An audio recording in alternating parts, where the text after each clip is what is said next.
all the panelists, our guests, welcome to IBF and welcome to our IUM. I always feel at home when I'm in UM. They know that normally I come to IBM not wearing my tie, not have my jacket. Everything is to me, very natural to be at home. You know, sometimes you feel too at home, you used to use words that maybe only use at home. I hope that I don't do that here now today in front of all the guests. I think this is my first time talking in front of my rector. And somehow I feel very nervous. I'm not sure why. Having been so everywhere in this world, but coming to UIA and talking in front of my rector, I feel very nervous, to be frank. I hope it's not so obvious. Thank you very much for coming here. I mean, let me brief you on this idea for this particular CEO talk series. You know, one time I was invited to Germany in one of university to give a keynote speech on closing the gap between Islam and the West via Islamic finance. So nothing to do with Islamic finance. You talk about Islamic finance and everything, but I realized, and on that particular day was a big message in the university. So I was wondering what it was about. I don't think they come to my program because this is Islamic finance. It's not so well known in Germany. So what happened? What happened that day? The CEO of BMW gave a talk. After I finished my session, I said I want to go there to see to get the feeling on how a CEO of a big company come to university and inspire the student. And it was a big crowd in that particular talk. And he was simply give his point of view on a lot of things, not only about automobile and everything. So come to my mind, I think this particular bridging between the practitioners, the expert outside, and the universities are very important, not only for the marketing, for relationship, but also for the building up of our student. So we come back, as I came back, I said, now let us try to put this particular series into IBF, and that's why we have the first one. This will be the second one, and inshallah you will continuously see this particular CEO series. Now I'm talking to some scholars to have scholars series, inshallah, and the first will be Sheikh Taqi Osmani, inshallah. I've talked to him already, and to get him to come, and it's not easy to get him to come anyway. He come for several reasons. I tried to convince him to come, still convincing.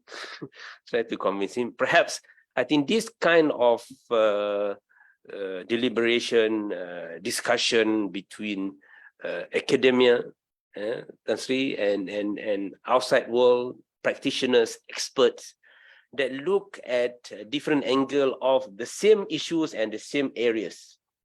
Academia, with our idealistic view, sometimes we call that. Can we look at Islamic? We look at finance. We look at many things in a very academic point of view.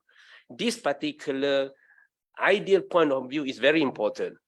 The practitioner has to listen to the academia from that particular angle. Why? Because we always need to strive for the best. But on the same time, we have to balance, on the other hand, with the situation of time, practice, environment that we have. So having this kind of discussion from academia, from the practitioners, I think will enshrine more in terms of our student understanding, and also bridging more in terms of the understanding between the academia and also the practitioners.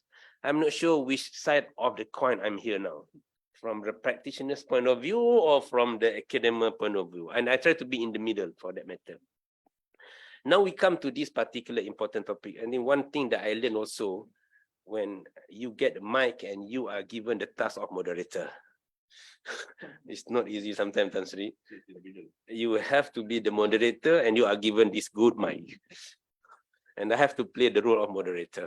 So I remember one time I was asked to give a talk in one of the governors meeting, some of the GCC's governors meeting on Islamic finance and environment.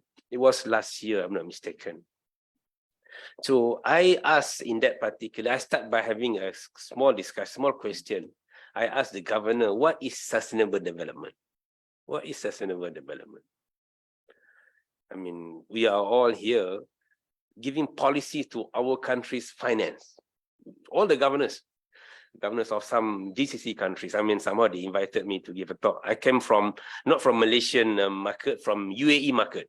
I'm advisor of the government, of the central bank. So I come from that particular part. I asked the governors, what are sustainable development? So a lot of discussion, a lot of opinions on what is sustainable development. I come to the conclusion, this is my conclusion of sustainable development, which is development that meets the needs of the present without compromising the ability of future generations to meet their own needs. If this you call sustainable development, this has been talked in Quran long time before all this conventional theory of sustainable development comes to the picture. I cite one verse from Quran, verse from Surah An-Nisa, verse 9, when Allah subhanahu wa ta'ala mentioned, وَلْيَخْشَ الَّذِي نَلَوْ تَرَكُوا مِنْ خَلْفِهِمْ ذُرِّيَّةً ضِعَافًا خَافُوا عَلَيْهِمْ فَلْيَتَّقُوا اللَّهَ وَلْيَقُولُوا قَوْلًا سَدِيدًا. This verse narrated in the context of wasiyah. But if we go further, it talks about two situations, two generations. What Allah saying in this verse? Those people should be fearful. Toward whom, if they leave behind some helpless children, would remain anxious for them. Let them be mindful of God and speak out justice and say what is right. What this verse tries to say is that whatever you say, whatever you do now, don't forget about future generation. In the hadith of the Prophet sallallahu alaihi wasallam to Sa'd bin Abi Waqqas, for example, when Sa'd bin Abi Waqqas was on the bed sickness and he believed that he's going to die, he asked the Prophet for him to give all his charity, all his wealth to charity. The Prophet said no. And he said half. The Prophet said no. And he said, what 1/3? The Prophet said 1/3. This hadith we understand from different angle. Our screening methodology rely a lot on this hadith. As-sulus was sulus to kathir. But we forget what after that, where the Prophet sallallahu alaihi wasallam said to Sa'ad, for you to live your legal heirs wealthy, is better for you to live them poor and begging people. So the concept of sustainable development is not something new. Even though when we started Islamic finance, for one reason or another, we were more toward what we call negative screening. But in actual fact, every time we do Islamic finance, it's embedded in Islamic finance the concept of sustainability development. So when we talk about sustainability development now in Islamic finance, it's not about talking something new. We are talking on something which is embedded in our finance itself. That's the thing that we have to understand. Why I raise these particular matters, simply because now people are talking about SDG, UN 17 SDGs and everything. Even the Muslim and the Islamic bankers also, when they talk about that, they talk as if this come out of nowhere. And there's nothing in Islamic finance that has that particular ideas and theory and understanding.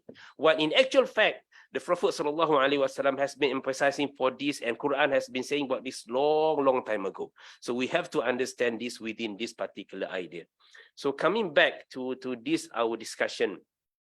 For today's discussion, I think we are very honored to have with us. I think we have gathered almost every angle of Islamic finance. We have our respected Honorable Tan Sri to talk about the role of education in Islamic finance. Tan Sri make a joke just now, only him without the money today, the rest are all with the money. I make a joke again, I said for them to have money, they need education. Otherwise, they are not what they are now today anyway.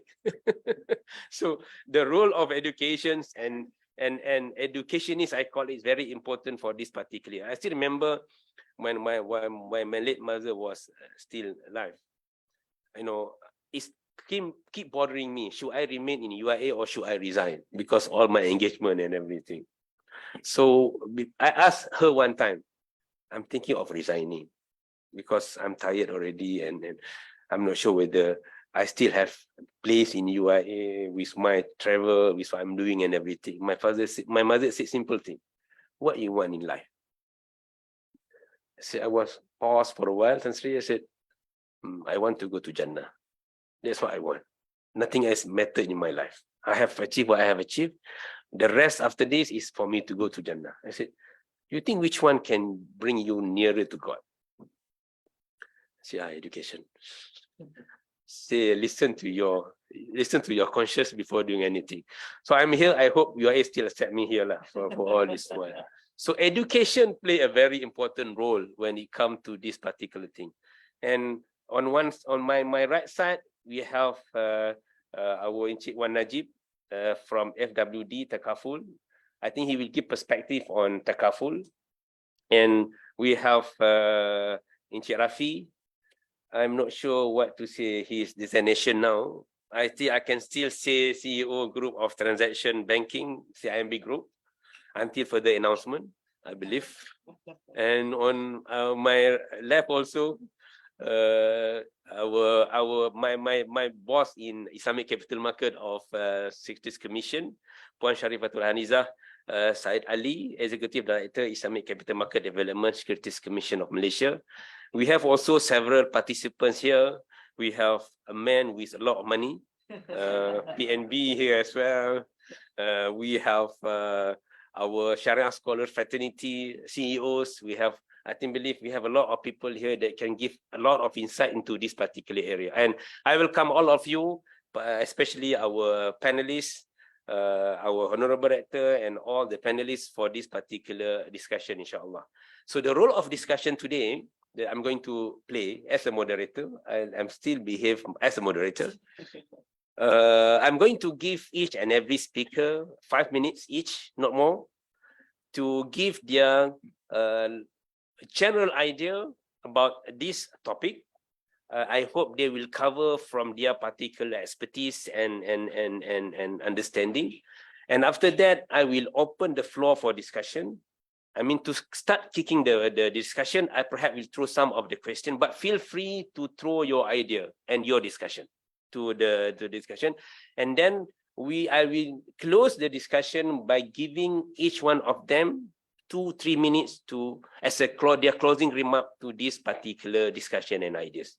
If everybody is ready, I would like to start by giving the floor to our Honorable Rector, Tan Sri, for his thought on this particular topic. Please, Tan Sri.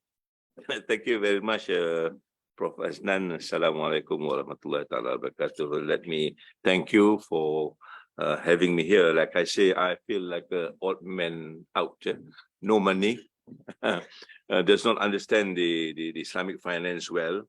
But I've got an interest in this. And then my interest is basically exactly as you have mentioned.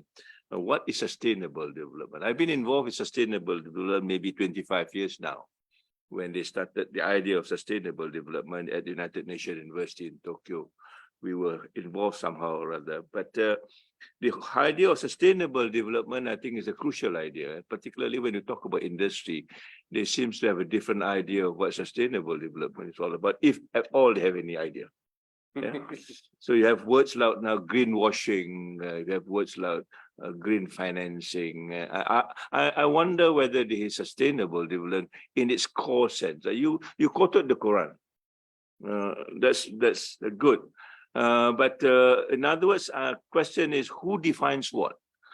In my life for 40 years in education, it depends on who defines what. And in the Muslim world, often other people define things for us. And we just take that as though, quote unquote, is the gospel truth, or maybe in this case, the Quranic truth. Nobody dares to challenge those definitions. And most of the time, we got into a very wrong sort of a perspective because it is not Quranic at all. Yeah. So going back to your definition, Tadi Prof, the present and about not compromising the future. That has been the actual articulation in the report, the Brunton report of 1987. And that has been used all the world over. Everybody talks about the present and the future, the present and the future. But after 35 years, we ask the question, what about the past? Isn't the past important? Yeah.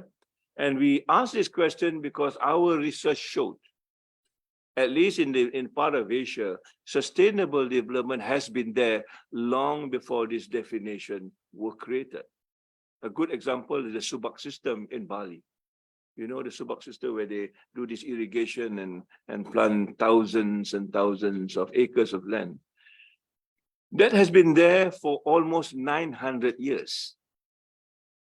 Yeah, the Subak system, based on a principle called the Trikita Karana, which means a relationship between man and the environment, and man and the creator. Now, if we take this assumption that he has been there for 1,000 years, then that should be our definition. And in that definition, there is this word creator. In the Brantras report, the word creator doesn't even exist. They don't even acknowledge it, right? Now, we went to Bhutan and we studied Bhutan punya constitution. And the Bhutan punya constitution said this, that the government of the day must ensure the happiness of the people. If the people are not happy, then they kata the government has no right to exist. Use that definition, many of our governments have no right to exist long time ago, you know. And that's from there they developed this whole idea of G&H, gross national happiness. They don't care about your GDP. And now they develop it in such a way that everybody talks about what Bhutan has done in terms of G&H. And a whole concept of what happiness is all about. And in Bhutan, everybody must know how to be happy. And because that is part of sustainability to them. I mean, these are just two examples in Asia, at least, that when you talk about sustainable development, there are different understanding of what sustainable development. And to me, it is more in-depth than this whole idea of present and future alone, because the past was not added. And we go to the past, then we go back to the Quranic. I mean, when the Prophet manned his own sandal, you know, manned his own garment, to me, that's already sustainable development. Because our generation now, the moment the garment is torn, they will throw away and buy a new one. The moment the shoes are torn, they don't even bother to mend it, they buy another one. I mean, that is not sustainable development. So in the very principle that I want to bring is that the sustainable development has been part of our life. And that's why in this university, we are trying to build this whole idea of sejahtera. Is our own notion of what sustainable development is not pembangunan lestari. You go down to the kampung and ask makcik, hari ini pembangunan lestari macam mana makcik? The makcik will stare at you and say, go away. I don't understand what you're saying. You know? Or use the word mampan now as part of Madani. I'll talk a little bit about Madani. M is mampan. Ask them about mampan. Hari ini makcik mampan ke? Mampus saja katanya. Saya tak understand mampan. Yeah? But if we talk about sejahtera, makcik sejahtera ke hari ini? Then at least we have got some response. So in other words, we need to go back to our culture, our values, our worldview to understand this word. Pembangunan lestari is just a translation of sustainable development that has no meaning to us. And yet we in university teach our students about pembangunan lestari. We don't teach them about sejahtera, which is the actual word for sustainable development. So the university, I think, has got a very crucial role to play when we want to adopt and adapt terminologies. One of the terminology that has been worrying me for a long time is this word human capital modal insan. It wasn't there in the education system until Pak La came in and brought in this word modal insan under Revolusi Pendidikan, year 2007, I still remember. And I was trying to understand what is this modal insan about. And finally, it becomes a neoliberal theory of human capital. It's already started with neoliberalism, yeah. And therefore, sometimes I went to Indonesia, I saw this book, Modal Insan Sharia. The Sharia and Modal Insan comes together. These are our fundamental role in the university to clarify what is the meaning of these words, how do we define it, and how do you put it in the context so that we are not marginalized. At the end of the day, if we don't use our own context, then it is marginalized because sustainable development is contextualized. So then the European will tell you what sustainable development and give their definition, you know. And when you look at Europe, their footprint, they live on the resources of 3 planets. Can you emulate the model of Europe, when you have half a planet, developing countries, half a planet, you are lucky, sometimes a quarter of a planet. They have taken the other 2 planets to themselves, and they say, this is sustainable development. Now follow what I do. Yeah. American have resources of 5 planets. Between the American and European alone, they've got excess of 7 planets among themselves.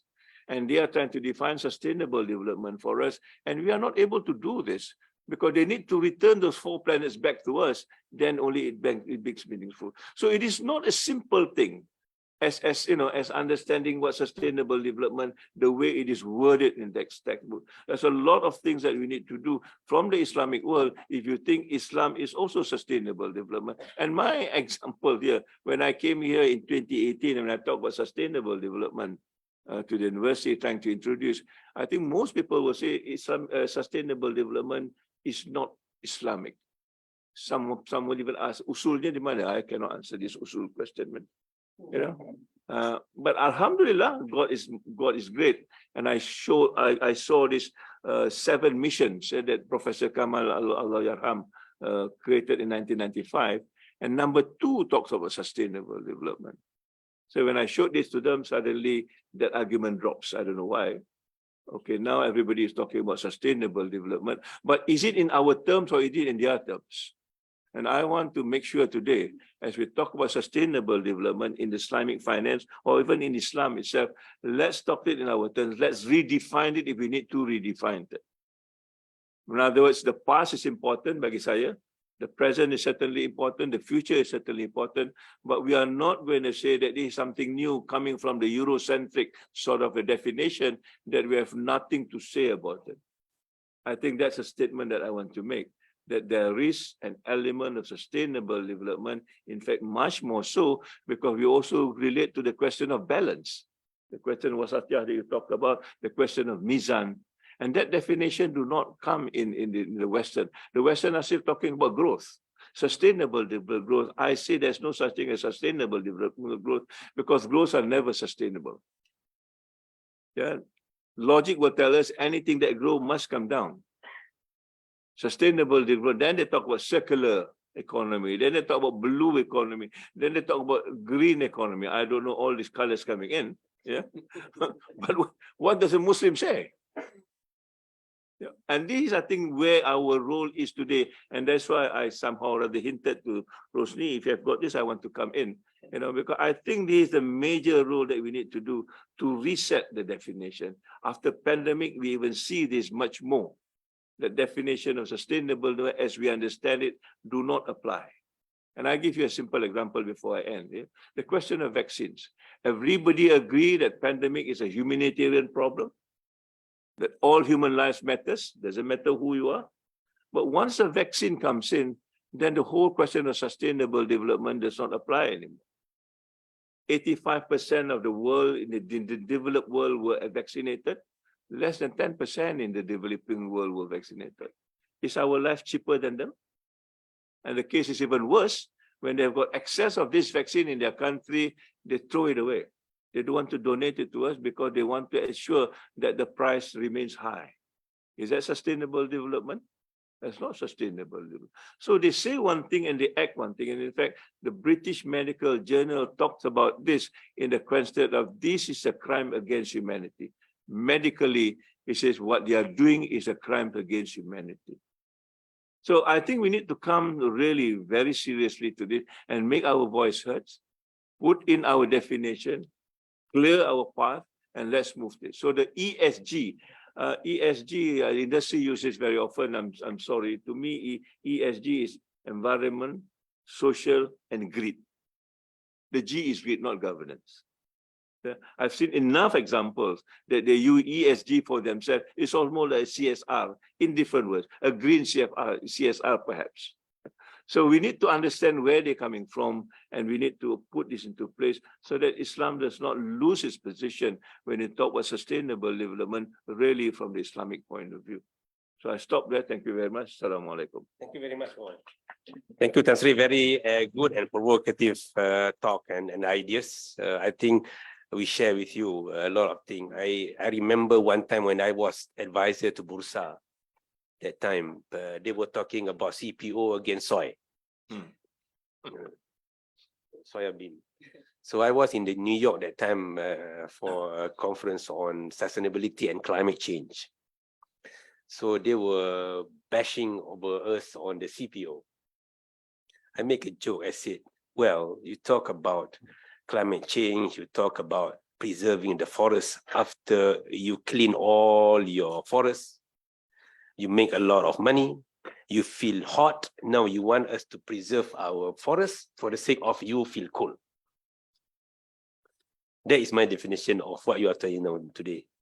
You're talking about CPOs, how CPOs are instrumental to the environment. Do you know that CPOs, after it's grown high, it becomes a forest by itself?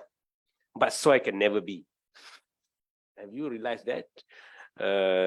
Because that time, I was also advisor to Barclays that time. So Barclays doesn't allow for the use of CPO. So I stood up and I said, this is for my country. I know I'm your advisor, but yet I'm from Malaysia, so I have to defend Malaysia for that matter. So this thing, as Tan Sri put, is something that sometimes a good, what we call in Sharia, good term, but used for wrong reasons. Kalimatul haq, yuradu bihal al-batil. Sometimes, I mean, good, thank you, Tan Sri. Now students and those who are listening, now you know why you have to come and study in IUM and IBF in particular. Thank you very much, Tan Sri. I move further to Encik Najib. Perhaps I give you also 5 minutes to give your insight on this particular topic. Please, Encik Najib. I make not to what we call introduce each and every speaker, because I think we know them already. So it saved me. Everybody give me 1 page of their introduction. It take me 10 minutes to do that. So I cut short. Encik Najib, sini. Bismillahirrahmanirrahim. Alhamdulillah rabbil alamin wassalatu wassalamu ala asyrafil anbiya'i wal mursalin wa ala alihi washabihi ajma'in. Assalamualaikum warahmatullahi wabarakatuh. A very good morning. Prof Aznan, the moderator, Tan Sri Rector, fellow panelists, Prof Rosni. Actually, first and foremost, I better give a disclaimer that a lot of my thoughts that will be spoken today is a personal thought and does not represent the company that I present, so that I don't get into trouble later. Right, and it's very thought-provoking to speak after two very distinguished individuals, Prof Aznan and Tan Sri, giving their light on the topic itself today. I personally, I'm a very simple man, and I don't go into technical terms too much. I believe in content more than form. And I could not disagree with some of the notion that was put forward by Tan Sri and Prof Aznan, particularly about what it actually means. Because as a Takaful practitioner, every time we talk about sustainable and being the smaller brother in the Islamic finance industry, we always get drowned in the topic of climate and risk and whatnot. And that's been, every time we talk about sustainability, that would come into play a lot more than the spirit of what sustainable actually means. Because to me, what it means is actually more of what Tan Sri has mentioned.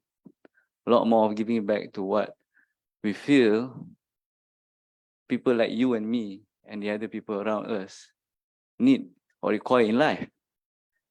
And a lot of times in Islam itself, it's not something that is alien. It's been taught since we were born, from the start of Islam. And a lot of examples have been cited, and even the concept of zakat, when it talks about wealth distribution, is all about creating sustainable development.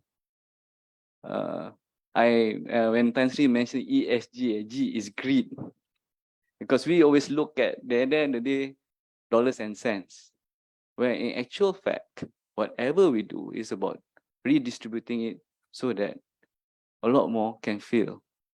And the spirit of government, when Rasulullah SAW built Madinah before, was built on that, to ensure that each of us comes out from where we are and become better. And that's where the role Islamic finance and the spirit of each Islamic finance instrument that has been built across the system. And Prof. Hasnan, I think you're a specialist on Islamic finance instrument across industry, was always meant to do that.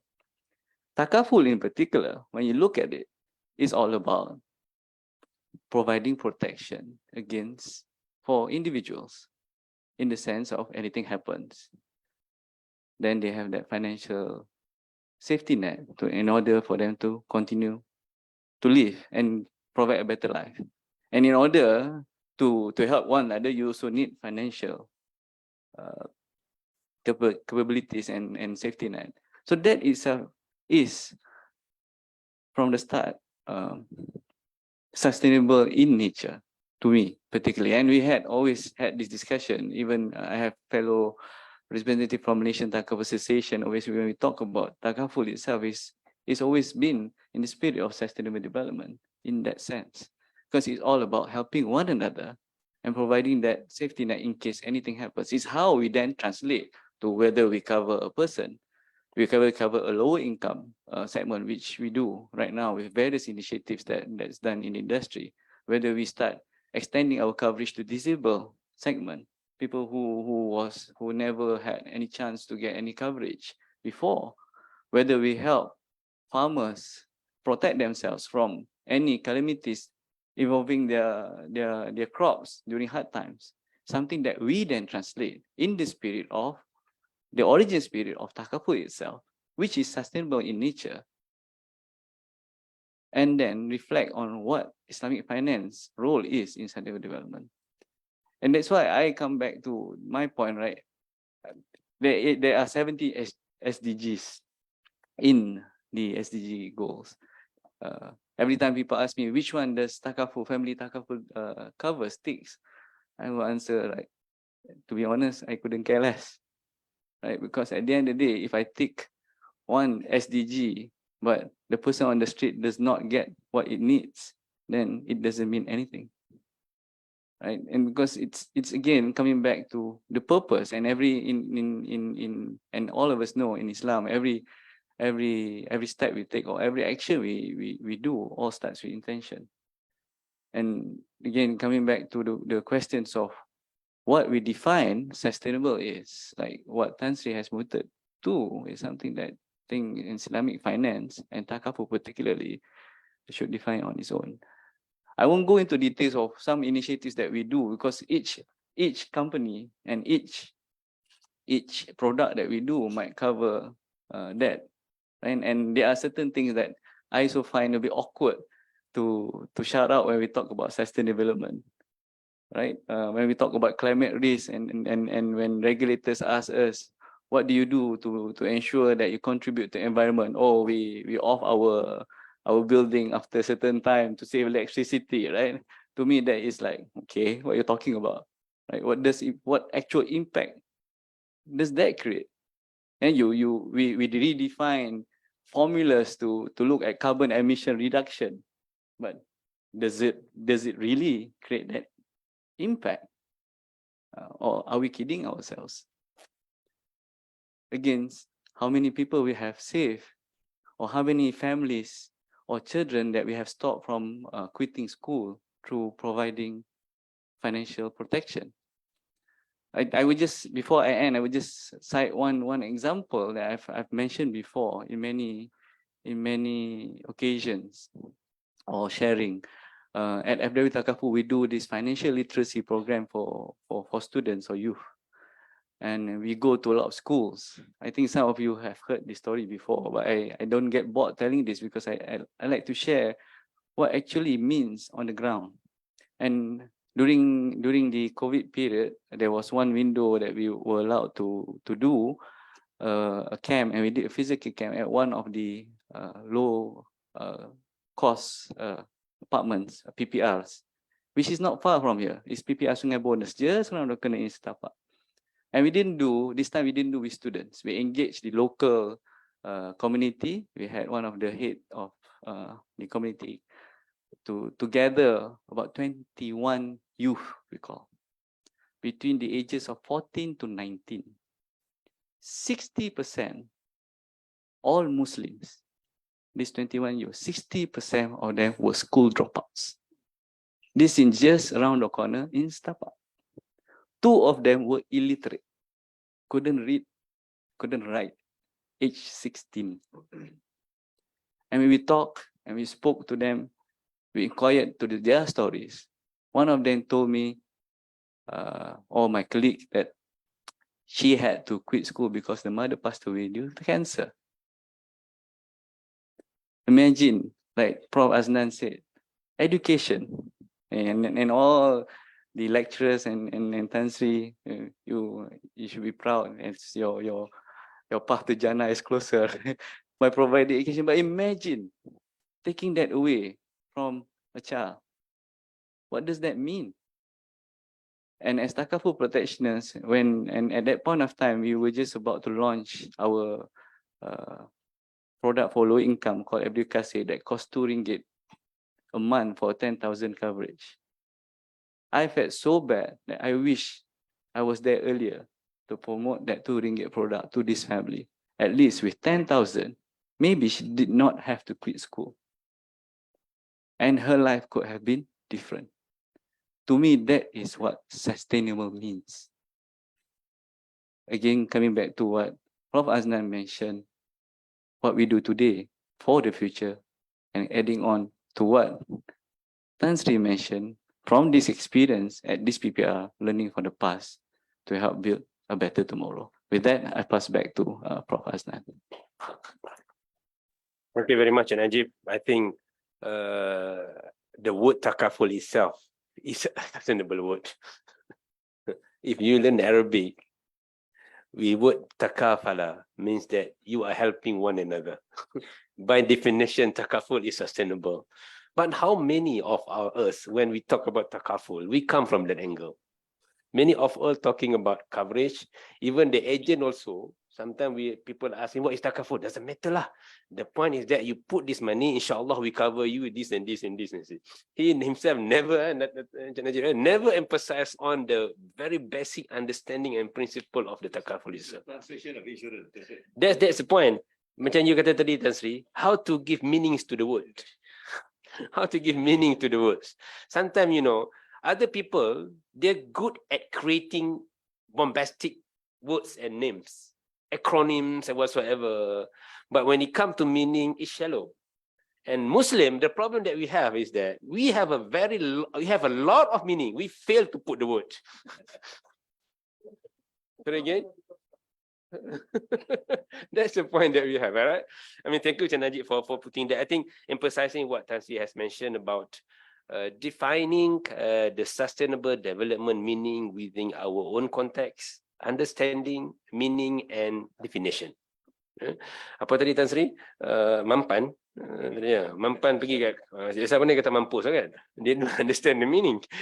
I think that the thing also lah kan. Even for our kids, for example, kan.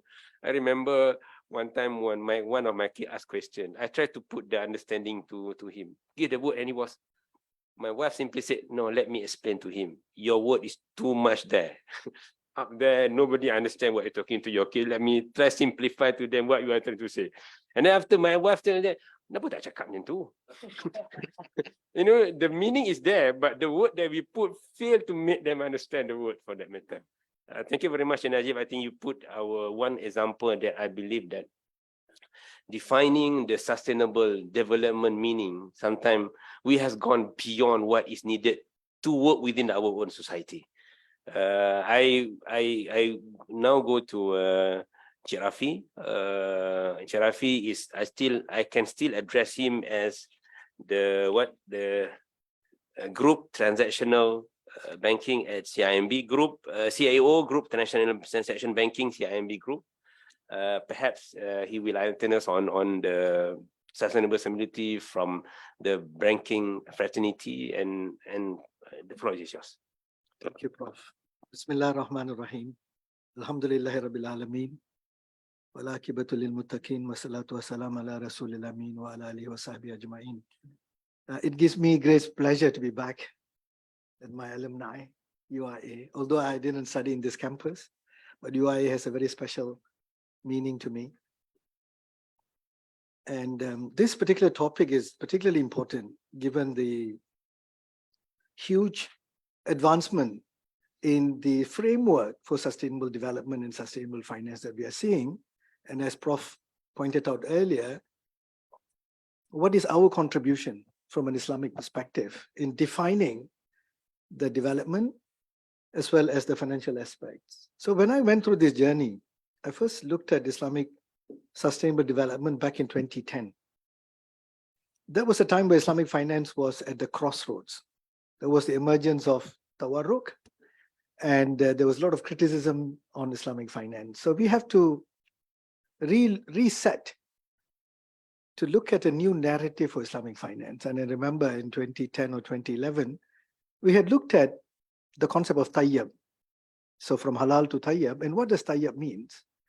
So when you look at from an Islamic epistemology, what is the source of knowledge for this sustainable development? So I looked at the Quran, and it basically fits well within the concept of Amru Ma'ruf wa Nahy al-Munkar. In many places, the Quran says, those who enjoin good deeds and forbid the bad deeds, those are the people who are muhsinun, or muhsinin. So if you look at the Islamic classification of Islam, Iman, and Ihsan, Islam is the highest, Ihsan is the highest form of being a Muslim. So you first say the Shahada, and then you have the faith, and then you have Ihsan, which is where you beautify the religion. How do we beautify the religion when in the process of becoming a Muslim, we have destroyed the earth? So if you look at the climate impact today, when I just came from Uzbekistan 2 weeks ago, Malaysia is hotter than Uzbekistan when I came back. It feels, it's piercing hot. It feels like you're in Dubai during, the peak of the afternoon, right? In summer. So globally, we are witnessing the increase in this climate. The average global temperature has increased. So it's no longer beautiful. And the Quran says, world has been created as a cradle. No, we use a cradle for baby, for infant. And be gentle, walk gently on this earth. If we apply that, all this Quranic message, and see how we are actually walking on this earth, we are not being a muhsin. We are Muslims, we are doing Islamic banking, but I don't think we are complying with that standard of ihsan, which is what tayyab correlates. So there's a strong correlation between the aspiration to be a muhsin and what muhsin means. The Quran itself says, if you prevent bad deeds and promote good deeds, that is ihsan. And that's what SDGs is all about. So SDGs are codifying, these are the good deeds you have to focus on, which in Islamic terminology would be equivalent to maqasid, right? So whether the maqasid that we have now, which is at least 10 centuries old, should be reflected. Because when Imam al-Ghazali was looking at that maqasid, there was a time where Islam was under real threat. There was a lot of sects, and there was, deviant and very different views on Islam. So the protection of deen was really important. Hifz-ud-Din was really important at that time. But today, the challenges are very different. So if you look at where we are today, if you look at the mafsada that you need to prevent, the first is basically this climate change. We are seeing it today. Adverse weathers, acute, chronic weather conditions. And therefore, we need to look at the data. So we need to look at the data points to support a view. What harm are we trying to prevent? So if you have the data, we can say, okay, as a Mohsin, I need to make sure these are the negative actions that I need to prevent from happening, from continuing. So if you look at the data, before the Industrial Revolution, for almost 10,000 years, the world is defined as a Holocene period. The average temperature was about 12.7 degrees Celsius. That was seen as the Holocene period, which allows flora and fauna and humans to thrive. Not survive, but thrive. So that's when people were having that ability to create civilizations and then advance. But over the last 100 years, the temperature has moved from 12.7 to 13.7. That's still okay. That's why we keep saying within a tolerance of 1 to 1.5 degrees, we can manage. So the perfect weather average surface and sea temperature level is 12.7 degrees. We hit 13.7 degrees 100 years ago. Today is close to 14.7, 14.8 degrees. That means we're already coming to 2 degrees Celsius from the Holocene, from the perfect weather. What has caused it? So the scientists looked back. It is mainly caused by these emissions, greenhouse gas emissions, carbon, methane, nitric oxide, and so on. So they started computing. So 100 years ago, the total GHG emission was about 35 billion tons CO2e. Today, we are close to 58, 59. So almost it's going to double. So the scientists felt there is a correlation. The higher the GHG emissions, the higher the temperature, then you will see all this adverse climate impact. Now, we could manage 2%, but we don't know if 2% would push the world towards a tipping point that we cannot reverse. So that's why the discussion is on, let's try to keep it within 1.5 degrees Celsius, which currently we are not. If you look at the current trajectory, in 2020, every government agreed, most governments agreed to reduce collectively 3 billion tons of CO2e every year from 2020 to 2030. So you will be able to clear 30 billion tons. But we are not. Actually, they're going up. So there are serious commitments issues. So this is where we look at, as Muslims, if you're going to develop based on sustainable development goals, how do we advance our financing? So if we are giving Islamic compliant financing to a company that is going into plantation, which is good, plantation ensures food security. It is in line with maqasid. It's a maslahah. But if that company is going to deforest or clear peatland or clear mangrove forest in order to develop the plantation, the act of financing itself is halal, but not tayyib. So that's where Islamic banks have now come at looking at how do we put screens beyond halal. So halal looks at the contract, the legality, but the tayyib part looks at, are we creating negative impact? So what we call, are we increasing the footprints? Right? Are we walking gently on this earth, or are we destroying the earth? So if the answer is yes, they're going to create more harm, then the bank should say, look, I'm not going to continue with this. So that's why it's really important to come up with a plan where not only we reduce harm by not going into sectors, financing sectors which are polluting, like coal-fired power plant, for example, or coal industry as a whole, because these are high polluting industries, but also other industries. At the same time, because that's why the Quran uses Amru Ma'ruf wa Nahy al-Munkar as a activity that you do simultaneously. You just cannot say, I'm going to reduce harm, because the country cannot develop. So you need to then find opportunities for development, which is positive to the environment, renewable energy, circular economy, and so on. So it all correlates. The problem I see today, I want to finish in a minute or two, is that in pursuing that objective, we ended up complicating the whole process. So in my humble opinion, the Quran talks about kiramun katiban, right? A person who records all the good deeds and the bad deeds. We are spending a lot of time recording it, right? So today we spend, I think, 80% of the time quantifying what we are doing, all the negative impact that we have created, right? That's what we have the TCFD trying to quantify climate risks. Then you have scope 1, scope 2, scope 3. Prof mentioned, right? I think you mentioned about what is my direct impact when I switch on the aircon? Is it direct or indirect? So we put a lot of effort in trying to quantify our footprints. So 90% we try to put in all this measurement, assessment, and then we report. I mean, there are 8 different standards governing reporting itself. Can you imagine 8 standards? Yeah, right? So TCFD itself was a big exercise. Now they're talking about TNFD, right? From climate risk to nature. So these are additional burdens. So we're spending a lot of time recording all our deeds. How many good deeds I've done in the last 50 years, right? Versus how many bad deeds. Then suddenly I get worried. My bad deeds is 80%, good deeds only 20%.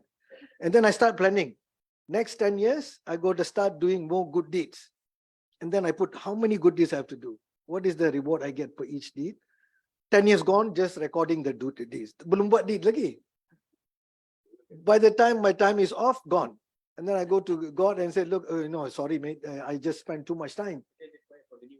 Sorry? By that time, the standard has changed, right? So this is what I'm appealing, that our journey started with a good footing, that we want to be a Mohsin, we want to address the negative impact, promote positive impact. But along the way, I think we got so bogged down with trying to capture, measure, assess, creating targets. And suddenly we realize 80% of it is just effort. Impact semakin kurang. That's my humble opinion. Thank you.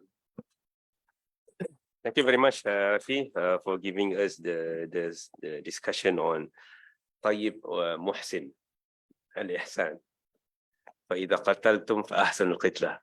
So when you do it the best way. Not just do it, but do it the best way. That's what the Prophet said when it comes to slaughtering animals for that. I now move to the last segment of the finance. Capital market is something has been seen all the time as elite market. Okay, why? People like us, perhaps not all of us, but many of us cannot even touch sukuk. Because for you to be designated as someone eligible for sukuk, for example, you have to have Tan Sri at least 3 million net of your, not just what you have and what you have to pay.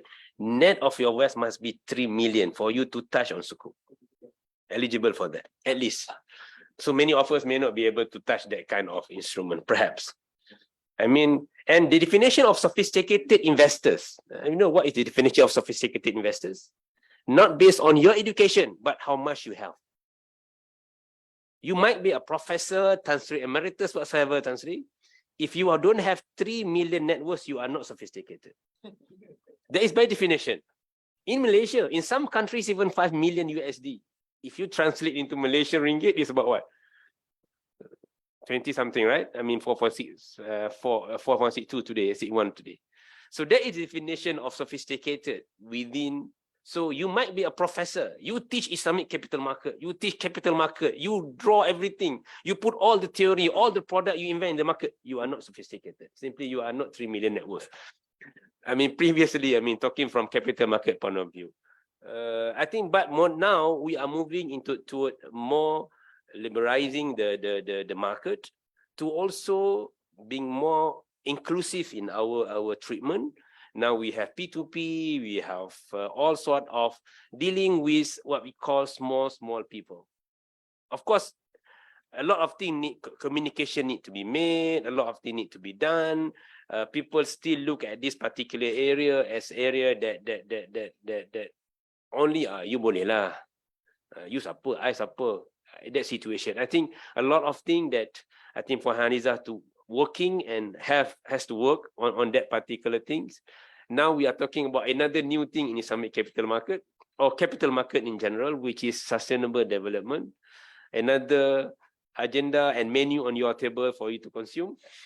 I mean, like it or not, that the thing that we have to do. And from Sharia point of view, that's what we want to do actually, within our definition and our standing of that particular area. I mean, without further ado, I give the floor to Puan for her deliberation on this particular topic, please. Thank you. Bismillahirrahmanirrahim. Assalamualaikum warahmatullahi wabarakatuh. It is very humbling to be here. I'm surrounded by either doctors or PhD students and no, I'm not in the I don't fulfill that sophisticated category obviously here. So that already in itself is a humbling experience. And I don't know whether it's good or bad to be the last panelist.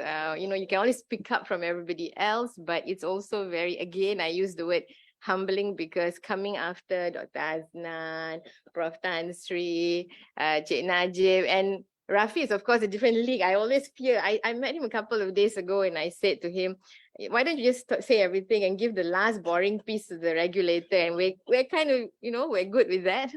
But I think there were key words that I picked up here. You talked about definition, Tan Sri. You talked about complication.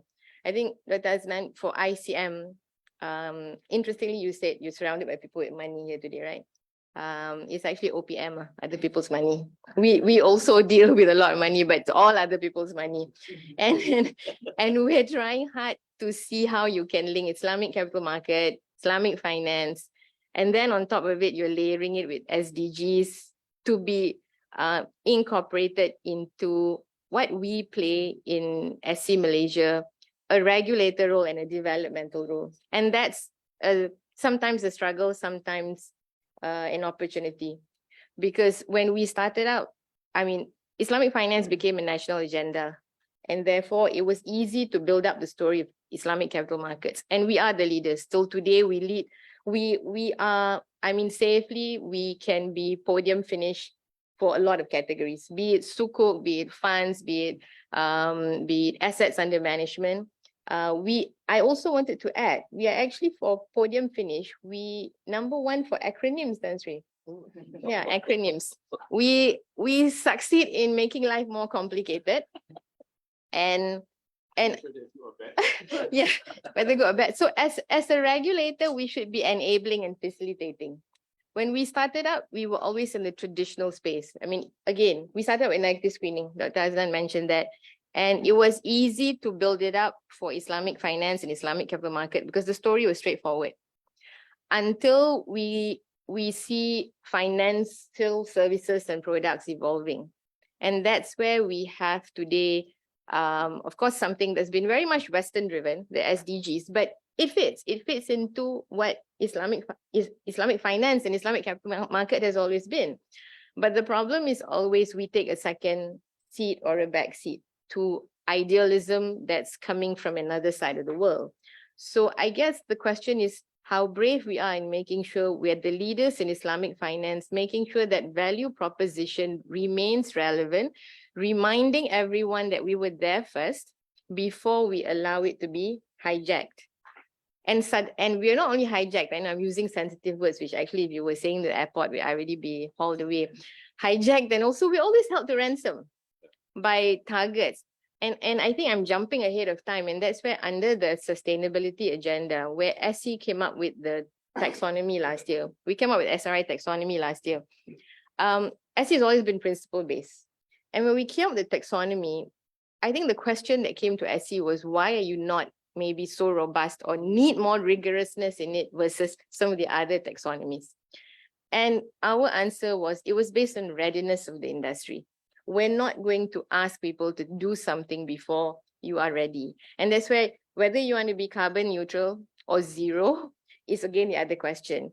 And as facilitators and enablers, we saw Bursa coming up with the voluntary carbon market. And that gives you a way to actually trade carbon so that you can take the journey. So whilst we have that, I think we used our leadership position to send out a message to the world. We understand the need was there, but a lot of the initiatives and interventions we've been doing are actually helping people to transition the sustainable journey. So for example, I think I have my SEC members here, Dr. Aznan, Prof. Anku, who knows that when we launched or when we rolled out our SRI linked sukuk last year, a lot of questions was asked as to what was it for? But it was actually with the intention to allow companies to commit and take a journey. We know there's greenwashing. we know this. I thought it was interesting. I think Dr. Hasnan put Sharia washing into the ask for us. I mean, SC organizers, I think most of you would know, SC organizers annually conversation roundtable that we do with Oxford Center of Islamic Studies. So last year and the last couple of years, we've actually been focusing on how do we manifest maqasid in Islamic capital market. And they came out the phrase maqasid washing. Worry also.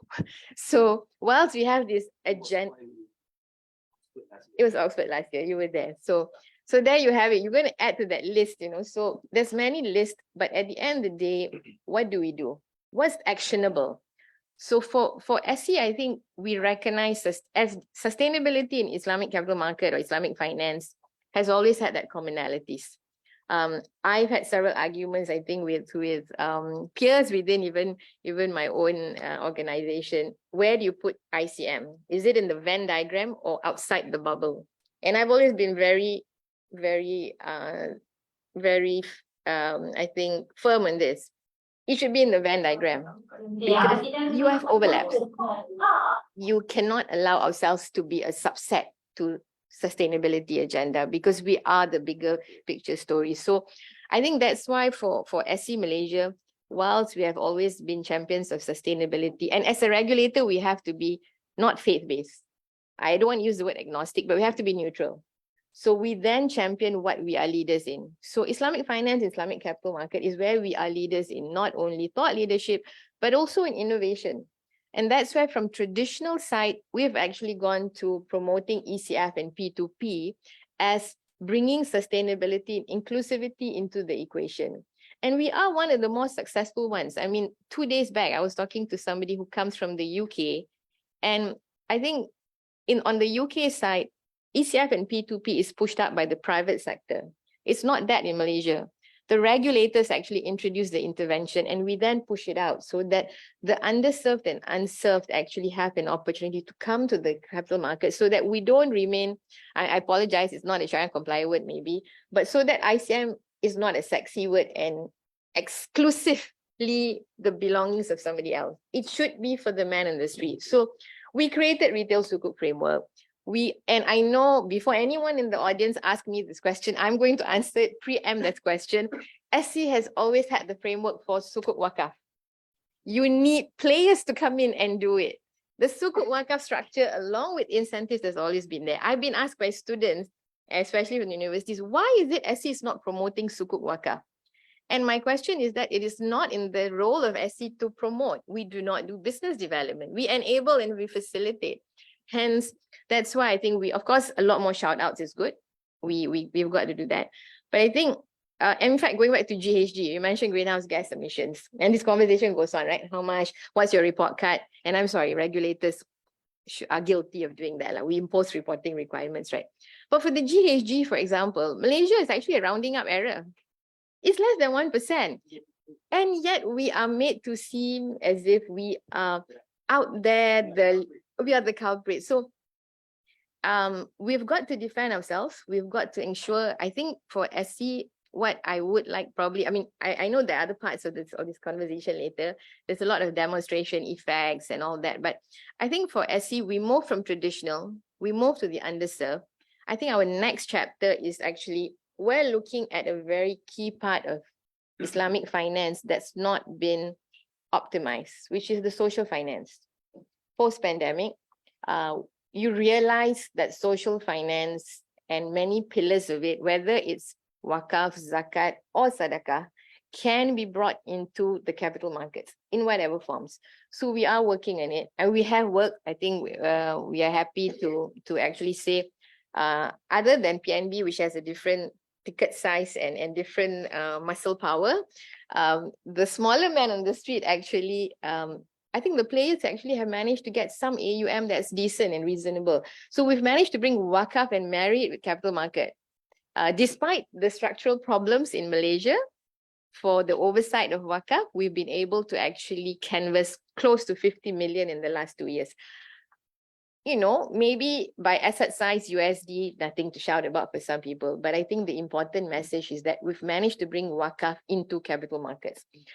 what's next is, I think we'd like to see how we can bring charity, philanthropy into capital market. But that has to be done with impact. And that's where impact measurement, I think, is the conversation we are trying to have. And we're trying to insert the need of how do you manifest maqasid in capital markets so that it's not seen as indifferent to capital markets. It's being that exclusive community. So I think Islamic capital markets within Islamic finance, if you look at sustainable development goals or sustainability agenda, numbers to be achieved in funding gaps to meet or mitigate risk is tremendous. But the biggest source, actually a very high potential in it, and I hope maybe the bankers can support me on this, is actually Waqaf. Close to 1 trillion assets are available, but it's how do you convert it? Maybe not all of it can be convertible, but potential is there. So hopefully these conversations can bring ideas and the fact that capital markets is not only for the rich, but it's actually for everyone. I think I stop there.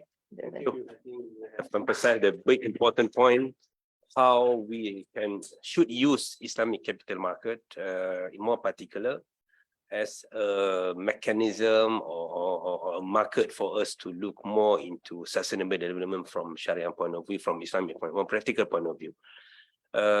We finished the first round. I think enough points given.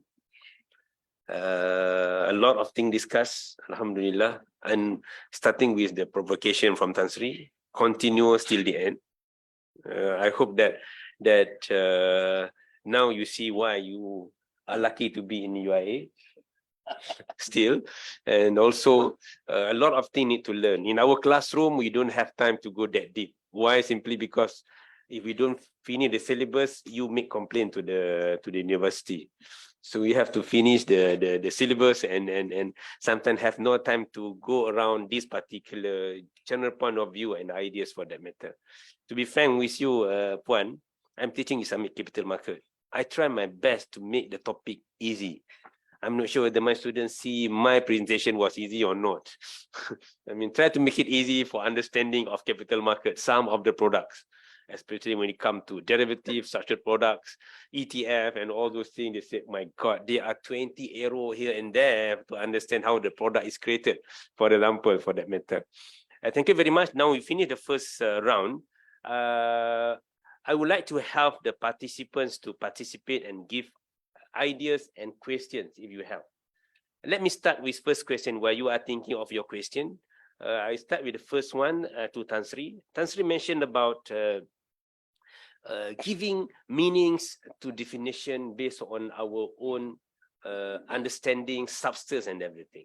I think that's a good thing that we need. That's where the academia is important. Looking from practitioners' point of view and expert outside the academia point of view, how you feel that this particular synergies between the academia and the practitioners, the expertise outside the academia is important for us to put forward our own understanding, not only from philosophical point of view, but also to be embraced by the practitioners and to implement. So our implementation of whatever you call it, SDG, sustainable development, are within our own understanding and to serve us rather than to serve others. Thank you. It's a very important question. I think basically we Muslims somehow or rather have got this inferiority complex. If there's no word Islam in it, then it's not Islamic. Yeah. So when I start SDG, they say, can we put Islamic sustainable development? I said, no, it's already Islamic. Okay, so you want to have an Islamic car? Where Islamic car go? I'm not too sure. So I think that's the first thing that we need to get it. I mean, if you believe that Islam is universal, then let it be. Yeah. So in other words, let me come to the very crux of the issue just now. When you talk about SDG, I agree with Najib. No big deal. Why 17? Why not 18? Why not 19? Why not 20? Why not 100? You know. So our conclusion is basically all the 17s can be culminated or put into this 5 maqasid. No poverty is, you know. So we have to remember only 5, not the 17, Because at the end of the day, it's just good. And when I talk to my friends in Europe, we don't use the word Makasih Sharia, of course. We use the words, the 5 basic of human existence. And say all of this poverty can be about life, education can be about intellect, and all these things can be put in this 5. And they say, hey, this is mind blowing. Why do I need to remember 17 when I can remember 5? And it pertains to me. It's almost personalized. It's not about the thing outside. And this is where I want to go back to what Rafi is saying. When we talk about this climate change, we are talking about everything outside. We want to change the environment. We want to change the condition. But we never talk about changing ourselves. And therefore, I want to give you a good example in IIUM when I go to the Mahala and I see the fan rotating and I see the lights are not on. So I asked a student, don't you switch this off? No, Tan Sri, we switch it on the first day of the semester, and we switch it off on the last day of the semester. You can have all the rules that you want. If you don't personalize it and make that change, then nothing will happen. So I begin to understand that this sustainable development goal is human-centric in nature, not the environment. I mean, those are the sexy things they talk about. But until and unless you became sustainable yourself as an individual, that means the way you dress, the way you eat, the way you... I mean, the Islamic way of life itself, balance, is already sustainable. There's nothing to shout about. But here we are when we look at other people and we try to dress like them.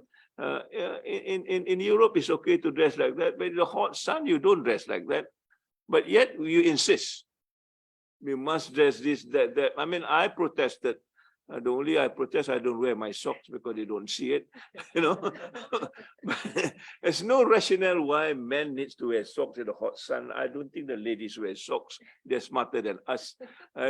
So there are certain decisions that we need to make for ourselves so that sustainable development becomes real for ourselves. And that's where it counts. If it's about rules and regulation, I don't think it will work because everybody has difficulty and the rules gets complicated and so on and so forth and so on and so forth. So that's one. A second thing I want to articulate what you were saying just now. How do you actually understand this? I go back to Bhutan.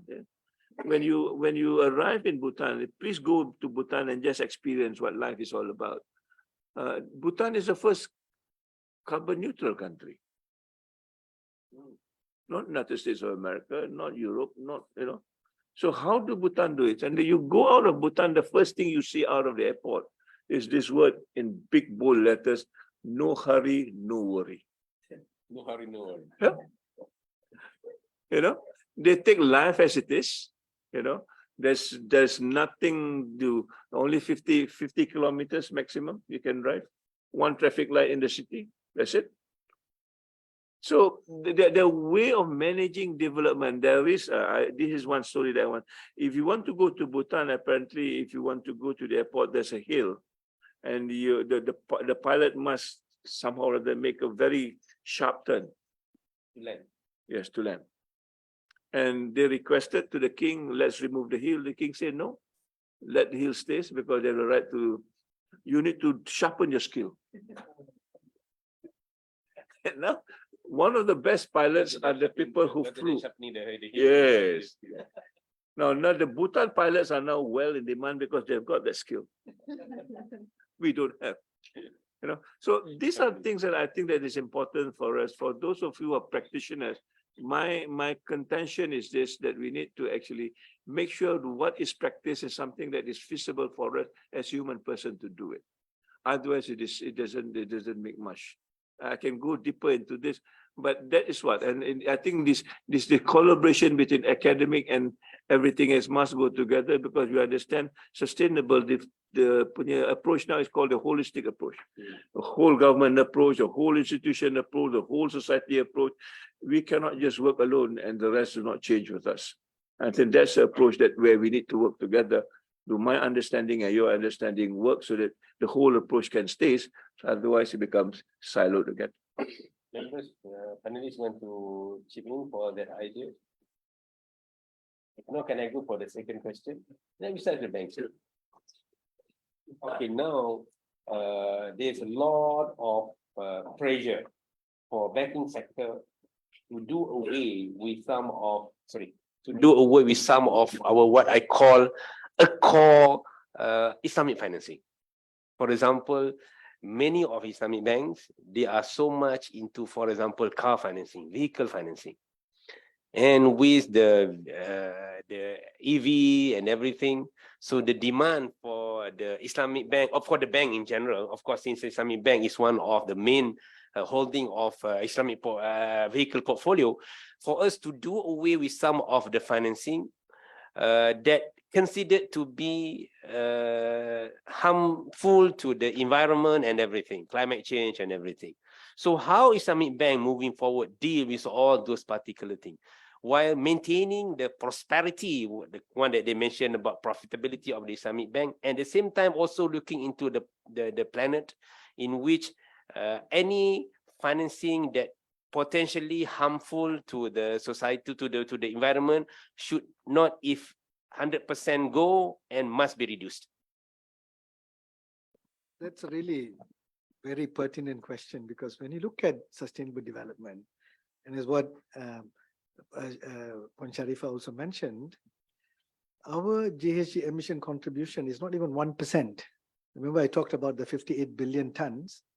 Malaysia's contribution in 2016, we don't have the latest data, I don't know why, is about 345 million tons. So at that time, it was just 0.5%, our impact.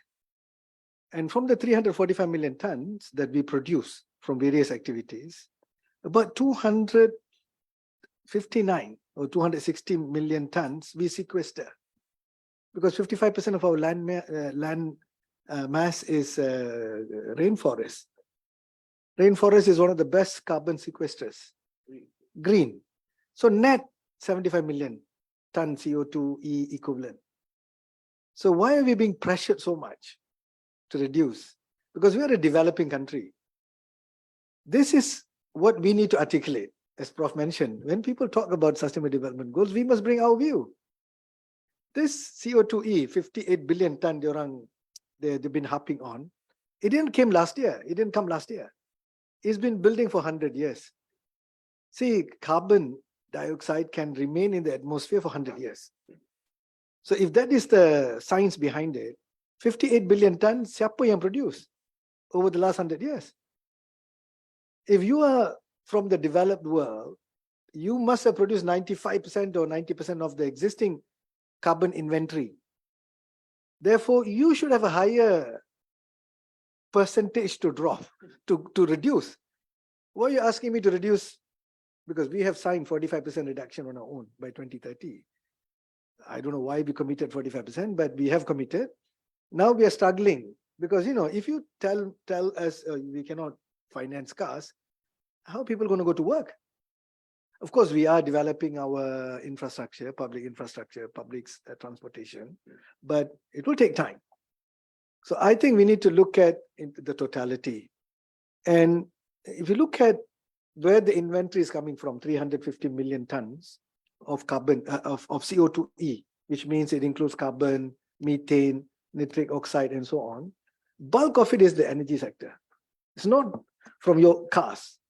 Bulk is energy sector, which means partly is also from your car because you're using petrol, right? You should move to EV. I think banks should generally give, like CIMB gives preferred rate for EV. Like electric vehicle, hybrid, you get a lower cost of financing to promote. But we are still not sure what is the carbon footprint for these electric vehicles again, because you're just kicking the can down the road. 10 years from now, you have a bigger problem. Of the battery itself, is it sustainable or not? So what they say is, they say if you pakai solar panel, the cost, the impact to environment at the production stage requires you to use it for 2.5 years to break even, right? On the usage line. If you use it for 5 years, then you reduce the carbon that has been created to create the solar panel, and then the next 2.5 years you become negative. So all I'm trying to say is, as a developing country, we cannot be used as the same benchmark. I think we need to reflect. Banks should avoid high carbon intensive sectors, coal, for example, mining, and certain plantations, because plantation that exploits peat, mangrove forest, is really harmful to the environment. Other than that, I think, vehicle financing, see, macam home financing, majority, I think 99% of our buildings are not green certified. Right? Are you saying we cannot finance? And let's say we do the climate risk analysis, which we are doing, physical risk, transition risk, may end up showing all the houses in the East Coast, all the buildings in the East Coast are high risk, climate risk, physical risk. Are we going to stop mortgages financing in all those countries, all the states? Or is it going to be KL 4%, Kuala Terengganu 6% financing rate? So I don't know what is the outcome of all this exercise.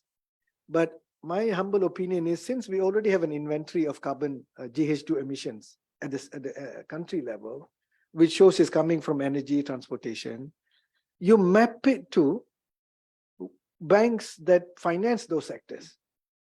So we have 30 banks, for example, and then we see what is the market share of each bank in those sectors. And then you tell bank ni, you punya share of this carbon emission indirect is say 12.3%. What's your plan to reduce?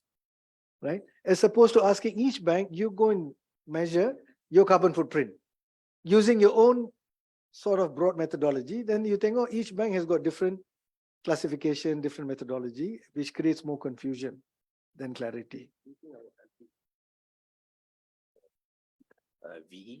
EV, sorry.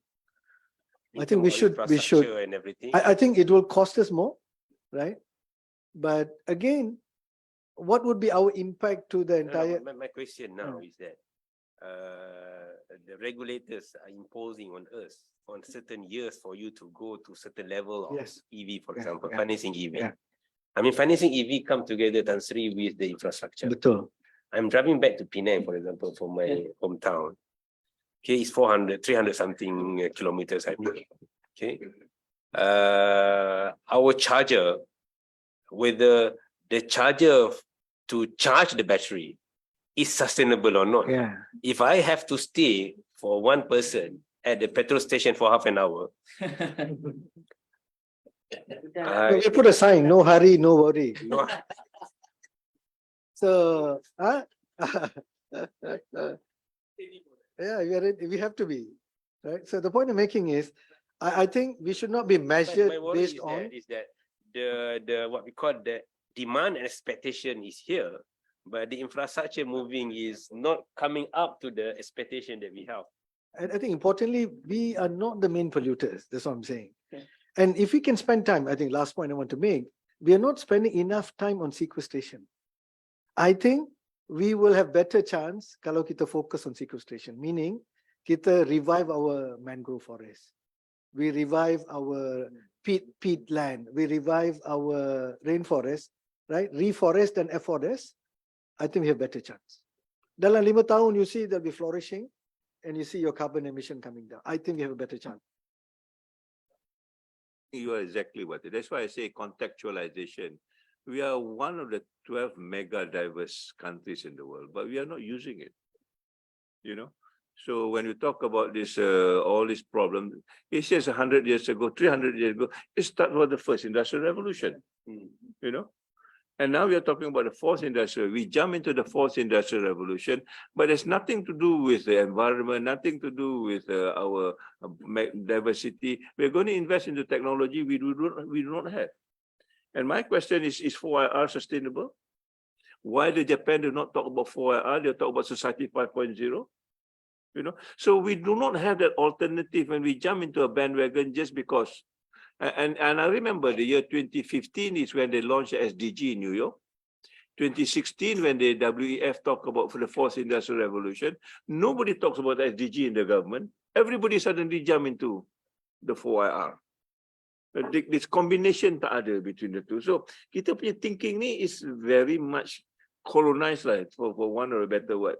Yeah. You know what the white people do on the other side? Do you think that's a solution? We have been framed to follow. If Please, please. Yeah. So like if I may add to both, sorry, one key word I think SC sees in moving this forward is having like-minded stakeholders. We may have this conversation, whether EV is ready, increase mangrove, but the entire value chain, we are very fixated on the value chain to meet the zero carbon needs. But the value chain that should understand what needs to be done is not there. If the makciks don't understand what mampan is, and fair, they wouldn't understand. And for them, it's survival. So if you go to even your ECF P2P, I mean, we've been starting, or we actually instituted a COE to educate SMEs on sustainability because they're part of the value chain and they're 80% of what this whole economy is about. So like-mindedness here is we can come up with all the frameworks, all the acronyms, whatever, but if everybody is not pitching in, and that takes awareness. We've gone through, I think, many roadshows trying to get an understanding of what people need. The level of penetration is not there yet. So to get to where we want to, we want to say walk the talk, whatever it is, or ambitious targets, like-mindedness has to be across the stakeholders. When you go back to the board seats or the boardrooms, don't ask about ROI if that's not going to happen. Don't ask about P&L if they're not going to be contributing and doing just a lip service of doing a CSR, planting one mangrove tree and that's it. I've ticked the box. It has to be scalable. And that's where, if you look at it, can I just quote one number? If you look at what happened at COP last year, the GFANZ, the Global Financial Alliance for Net Zero, they committed to mobilizing USD 130 trillion. The question that keeps coming back now, where is that money?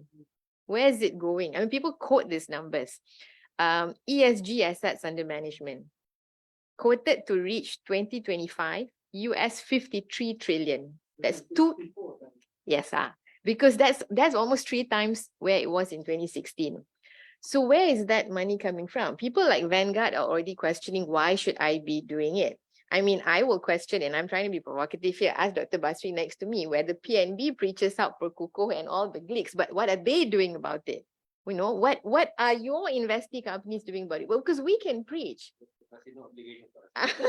but that's where it has to be like-minded. Yeah. Everyone has to come on board and do their role.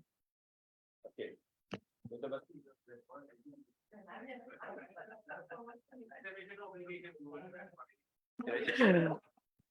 Okay, and I'm going to pull back some of the points even from what Tan Sri mentioned, to what Rafi mentioned, to your question, and to what Sharifah mentioned. I think we all are here having an aligned understanding. Sometimes we're a bit more cautious of what we say and against what is expected, right? We know for a fact that the expectation that is put forward to us is not aligned to what we require as a nation right now. And then let's be blunt about it, right? We talk about reducing carbon emission and environment, being very selective in what we finance. And I like what Rafi mentioned about focusing on building on what, being selective on certain things, mangrove and rebuilding that. But again, at the same time, we can't stop development. If you stop development, then Sabah Sarawak will forever be forest. And when we talk about social finance, in a sense, in what SC wants to do, and against these two, it doesn't correlate. In order to develop social finance, in order to bring up the people down the street, you need to invest. We talk about EV, how many people can afford EV? That's why Allah said in Quran, Yeah. And when what balance. yeah, and that's actually the point I wanted to make. And holistically, again, right now we have academicians, regulators, we don't have government representatives, because again, all this is not aligned. We can talk about not financing certain sectors when projects are being offered on certain sectors. Then it doesn't make sense, right? Then you push finance player to meet certain KPIs when the whole thing doesn't jive to it. But more importantly, I come back to finding balance against what we need as a country, towards what we want to achieve, towards making people happy. If we don't provide enough infrastructure, we don't provide enough schools or housing estates for certain areas like the one in East Malaysia, then how people there could be happy? Everybody keeps coming into KL to work. And cars gets more in KL, and we have all the traffic jams that we can't survive every day, right? And unhappy people. While financing, while other instruments should be spread out. And there will be times that we need to decide on certain even certain sectors that we need to spend first for the future.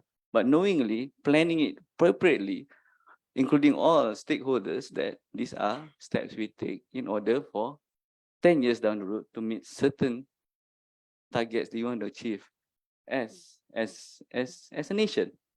There's no point talking about standards that are imposed to us by people who don't care about us. I'm being very open and very blunt, provocative, because this is what I feel, because there's no point of debating when we will achieve this carbon emission, when we achieve this carbon emission at the stake of somebody not receiving education. Is that fair? Right? I think that's a question practitioners, academicians, and even the government should ask themselves, or politicians for that matter, right? And then only we talk about what sustainable development means for a country and a nation. That's my point of view. The floor for any reflections, questions from everyone, please. What time we should finish? Assalamualaikum. Wait. What time we should finish, organizer? 12? 12:30? 12, okay, I dengar 12:30. Gitu. Assalamualaikum, Prof. Okay, I'm Dr. Razina from IABF. I'm also a fellow of Strata Center. I have one question. In Pakistan, they have a specific guidelines when it comes to sectors in regards to sustainability, which means that they will list down every single possible products, financing products for sectors. Okay, so basically I want to ask, do we have enough innovative products in our sectors to have this kind of very specific, very guided activities or projects inside the bank? This is my questions. And then of course, are we allowed to be more creative? Thank you. Okay, do we have enough innovative product that promote the sustainable development? I think that's, can I put that in that manner? Okay, anyone to respond? Or the three sectors? So very The one quickly, the moderator will majority of the products are already tuned for sustainable development. As long as we ring fence or direct it to a certain use of proceeds. So if you give, say, Ijara financing to a company that is going into green energy or sustainable farming, the Ijara is still the same, right? But the end of the use of proceeds make it a sustainable Ijara. But now we're also using sustainably linked financing. Maksudnya, we know that company is transitioning. Currently, it might be brown. They will go to green. So we give them a 5-year plan. Okay. In 5 years' time, you're going to reduce your emissions to go to green. And as and when you progress, kita bagi better rate for you. So sustainable linked financing is growing, but it's still around 1% of the total financing that's outstanding now. So a long way to go. Thank you.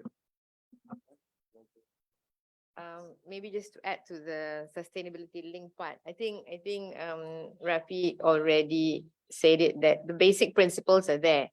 I think when you ask for innovation, I was trying to understand better what are you expecting when you say innovation, because there are many segments that at the end of the day, it's a commercial call by the banks to come with creativity.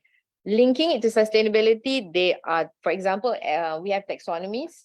That's also a guidance to see how they are actually allocating proceeds, utilizing it. So I think there are guidances, and that's why I wanted to understand when you say Pakistan has that guidance, I would try and understand what is the guidance given. Is it for the purpose of sustainability or for the purpose of the product oversight? That would help, because I mean, and I'm not trying to not answer the question, because if you're talking about creativity, innovation, and product line breadth and depth, I would say, Rafi, correct me if I'm wrong, I think Malaysia has it as one of the most matured and deepest. So maybe that's my immediate answer. Okay, thank you. I'm going to explain. For example, now under ICM, we have the structure for Wakaf Suku. Okay, and then of course, based on my own research, I found out that basically we can do a kind of humanitarian suku, which is we can use for any kind of humanitarian invention, including such as to tackle the refugees crisis. So basically, this still depends on the projects itself, or are we going to use the same wakaf structures? Okay, and then of course for Pakistan, they have very much focus on, because of course agriculture is their main sector for the country, so they give specific products for the farmers, especially of course they have rich farmers, they have low income farmers, so they provide quite vast kind of products to finance these farmers, depending on their needs. So this is why I'm asking whether are we yes, we have the structure, but then are we going to still need to depend on the project itself, or we have to be innovative in our products? Thank you. Product or approach? Because product we are very innovative anyway. Approach, perhaps you mean. Maybe. Yeah. Very small. Yeah, I think in terms of products, I think breadth and depth of the market, I think if not the best, we are one of the best lah. I mean, in terms of the product innovation, all those crazy product we see in Malaysia. For example, I mean, just the word I use. For example, people having loan stock. There is nowhere loan stock in the world except Islamic loan stock in Malaysia. We coin it convertible unsecured Islamic. Sometimes people say it's like squid already. I mean, all the coin that we put there. I mean, in terms of innovation, but in terms of how that particular innovation put into approach that can sustain that is the issue that we have, I think. Correct. That are the thing that I think we have to have more for that matter. As regulators, partly of SAC, if I may, Puan, I think we are, I mean, Wakaf, Sukuk Link and everything, the intention is to widen the market, allow for people to come and propose. And as Puan correctly mentioned, that as a regulator, we don't produce the product. We facilitate for the market to produce and to innovate. And I think what we have so far in terms of regulation and regulatory environment, I think we are among the best. The next to coming up now is Emirates. I can tell you, if we are stagnant, we don't go further, give them 5 years, they are going to go above us. I'm on the economic development now. I can see it. No, don't do that, please. That's too much already. No point of discussion today. Okay, next question, please. Assalamualaikum. Azizi from ABF. Yeah, I'm here. My question is to Rafi, because we talk about product innovations, and then you talk about the sustainability link financing and everything. Maybe you can explain from the perspective of banking, right? Because we always see the innovations come from the capital market. We have seen the innovative social impact bond, right? And then this has been translated into banking, sustainability link financing and so on. But why is it like there's a lag a bit behind when it comes to banking? And we know there's a constraint in terms of the NGC costs. That when we have take deposits from the depositors, we have to protect their interests. But we cannot deny the fact that we still need a higher level of innovations in banking, right? I'm not sure whether you agree or not with me on that. And the second, my second question is that, I mean, you made a joke about until it's already late, then we have to measure, and then by the time they change the standard and everything. But at least there's some framework that we have to do. But what can you give as a banker as commitment for us to measure at least first? Because we cannot deny the importance of measurements, and then we can take actions. Of course, it has to move in tandem at the end, right? But that's my because CIMB, of course, they become the signatory for PRB and everything. So thank you. So the first point on creating more diverse products, as mentioned by Dr. Aznan, we already have a full suite of products. What we require is to use the products in the sustainable sectors. And that's where the understanding is required. So if you want banks to go into sustainable farming for food security, or into green energy, these are often what we call greenfield projects, because they are using new technology, they don't have proven track record. So banks sometimes struggle to find a proper understanding to get the credit scoring, whether we should give the facility or not.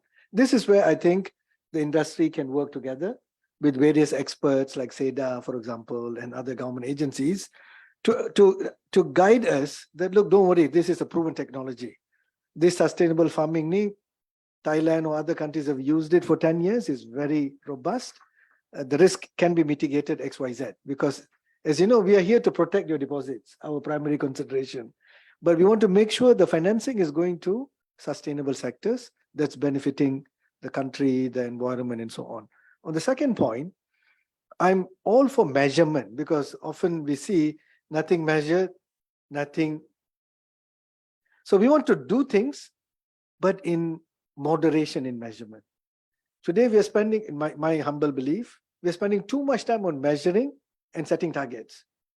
And by the time we complete that, we are already exhausted. We haven't been able to do the real work. That's right. Right. So what I'm saying is, since we already have the data at the country level, these are the 5 sectors that are the biggest pollutants. Okay. Of course, there could be 20 sectors which are polluting. Don't worry about all the other sectors. We have to look at materiality, right? Life is all about choosing material versus non-material.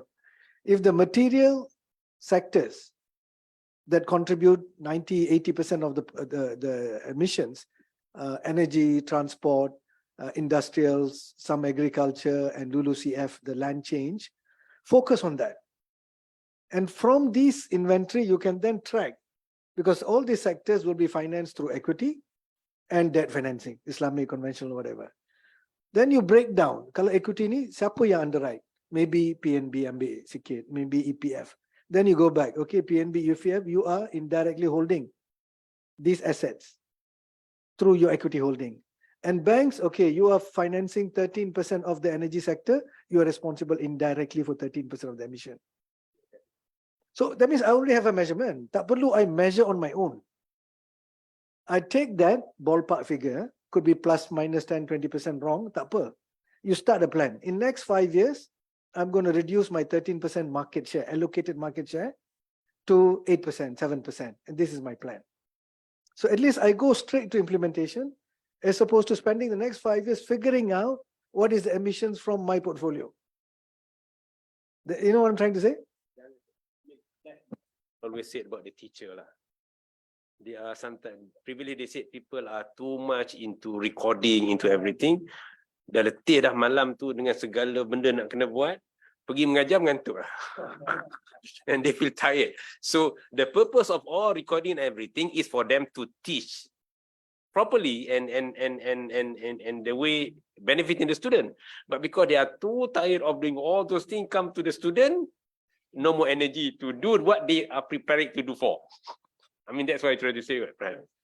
Can I jump into that? I think I am very bothered about this thing called measurement KPIs. Not because it's not part of the academic world that I am in, For example, if you talk about measurement, there are certain things that we cannot measure. Do we say namanya dalam kita punya blueprint? There are 6 student aspiration: leadership, learning, language, and there's another one, knowledge. But the other 2, one is about ethics and spiritualism. The other one is national identity. I'm in the board of monitoring this aspiration. The last 2 aspirations were not properly done because they don't know what to measure.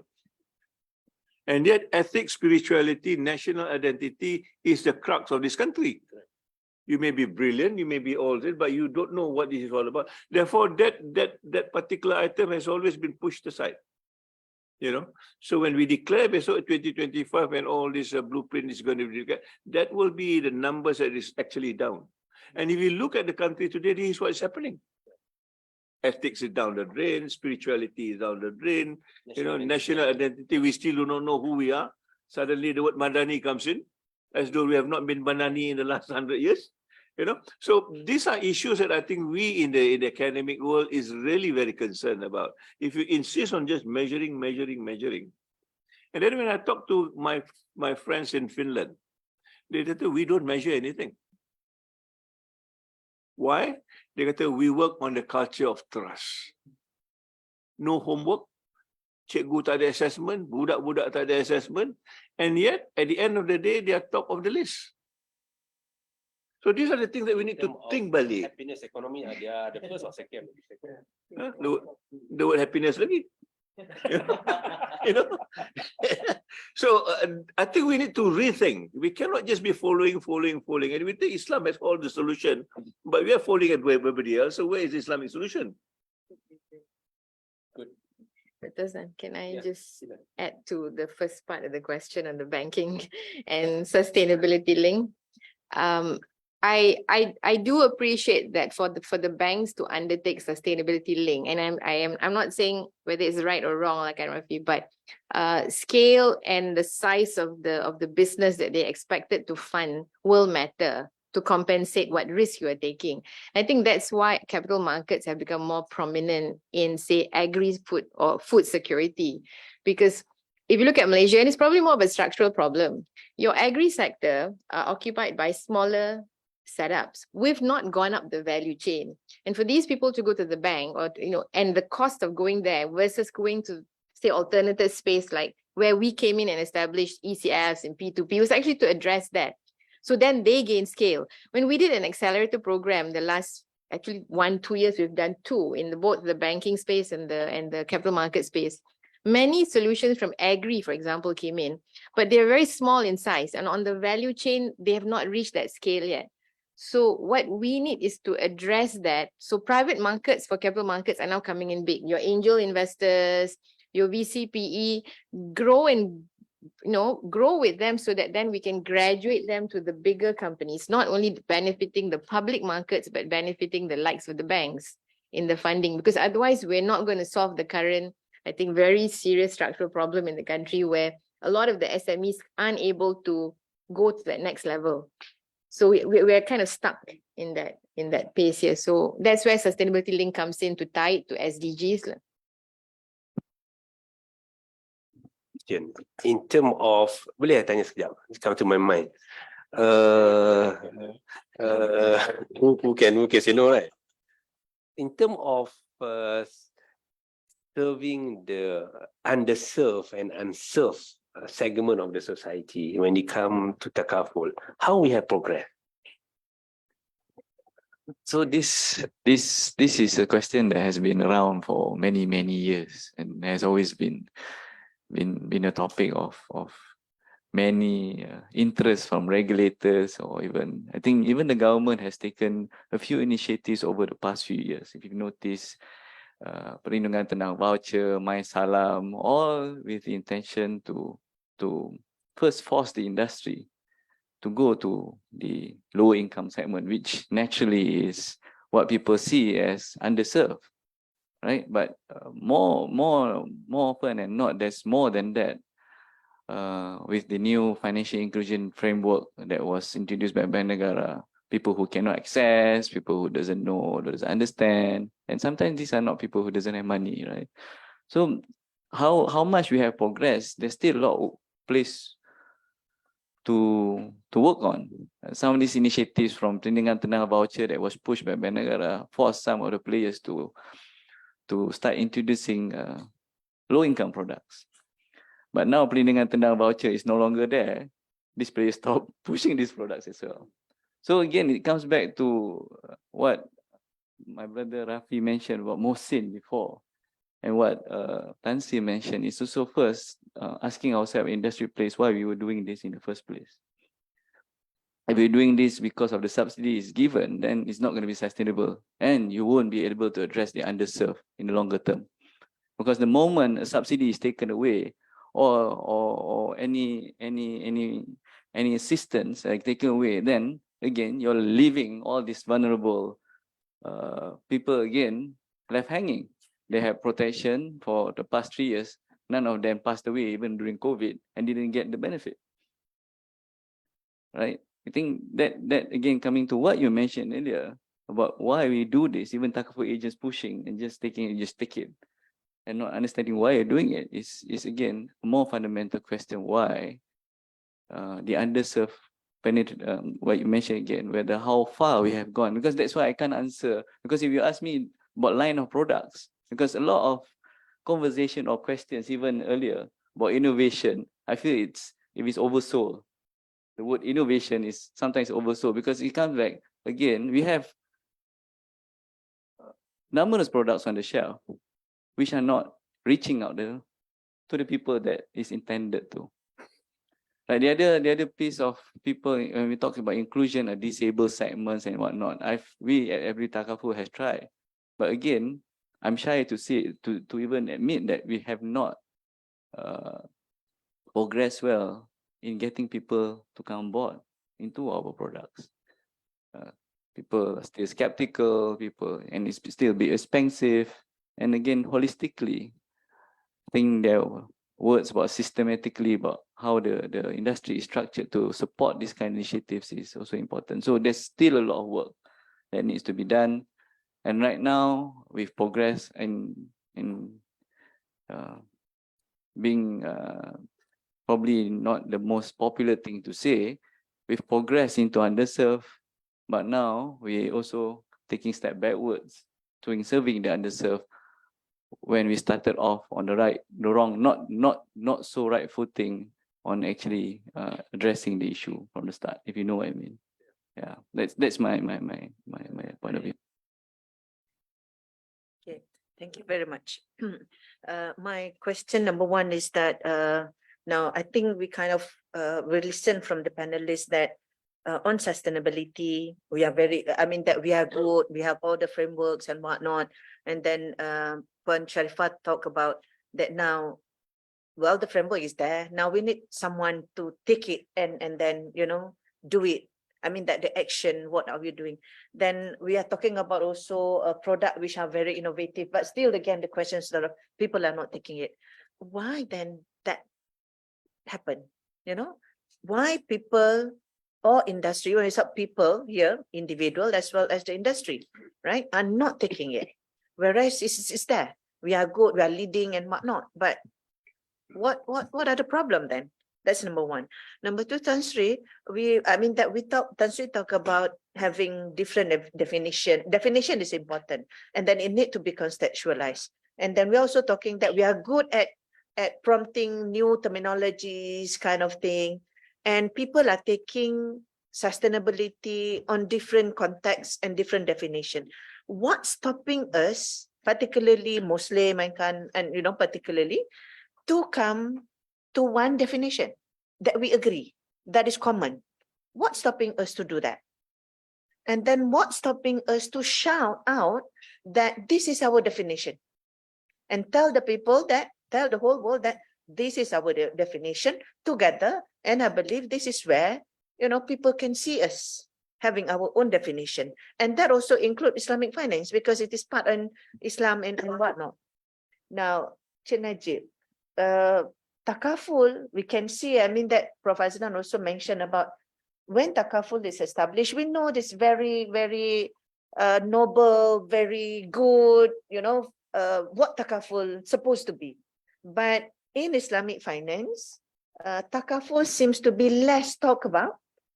Okay. And then why that happened? Because we always, what always in my mind is that takaful is a very beautiful concept. We want to see that it is more going to the life, touching the life of the people, but we see takaful less. Why that happened again? So those are the questions that I have. Thank you very much.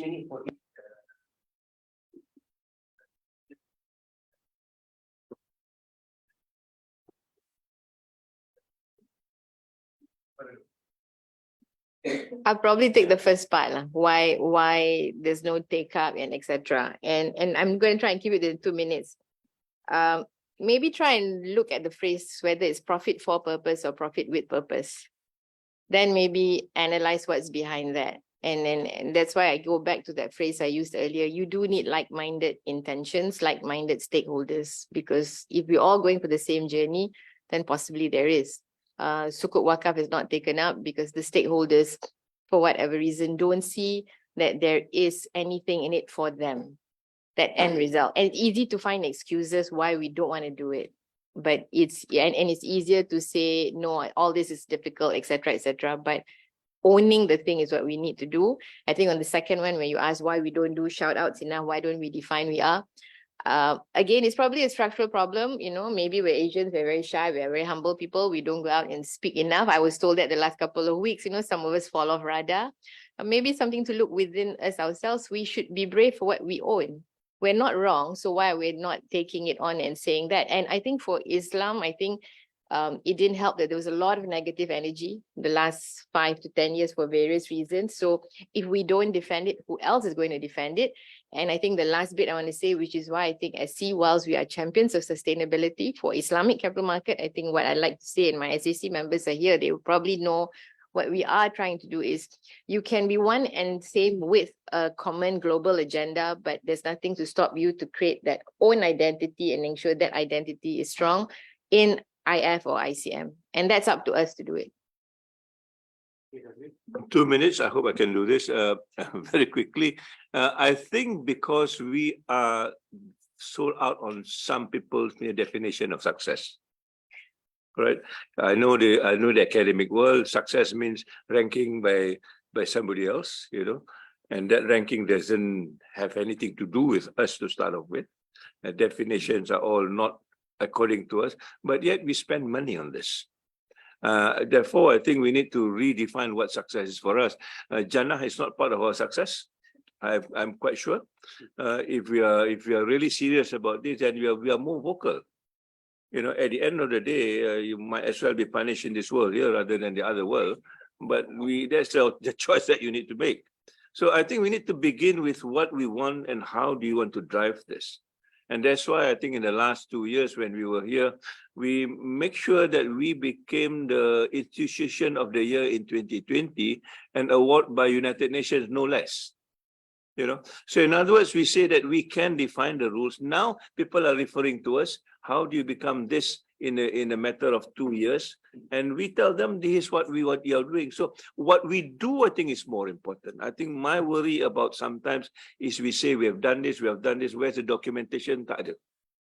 Yeah. So when we talk about the rivers of life, for example, the river, somebody came to me, we have done this for the last 20 years. So say, let me see what you have done. No documentation. No documentation as far as the world is concerned, nothing is done. I mean, you talk about everything is recorded, but we don't record. We kalau berborak, maybe we are top in the world.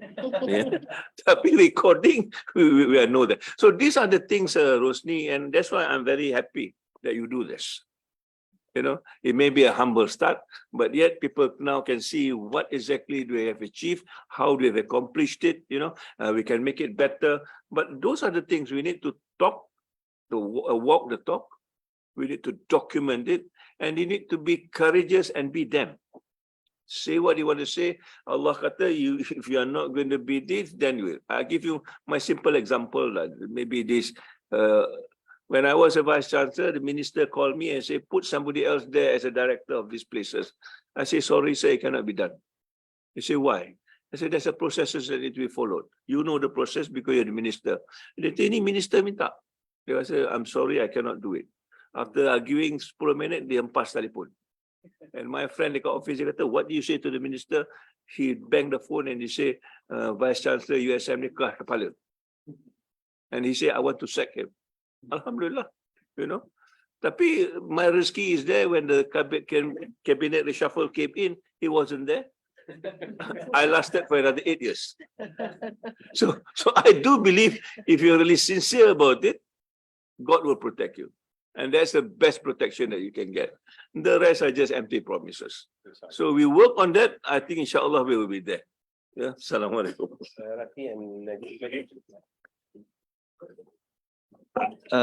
So Question?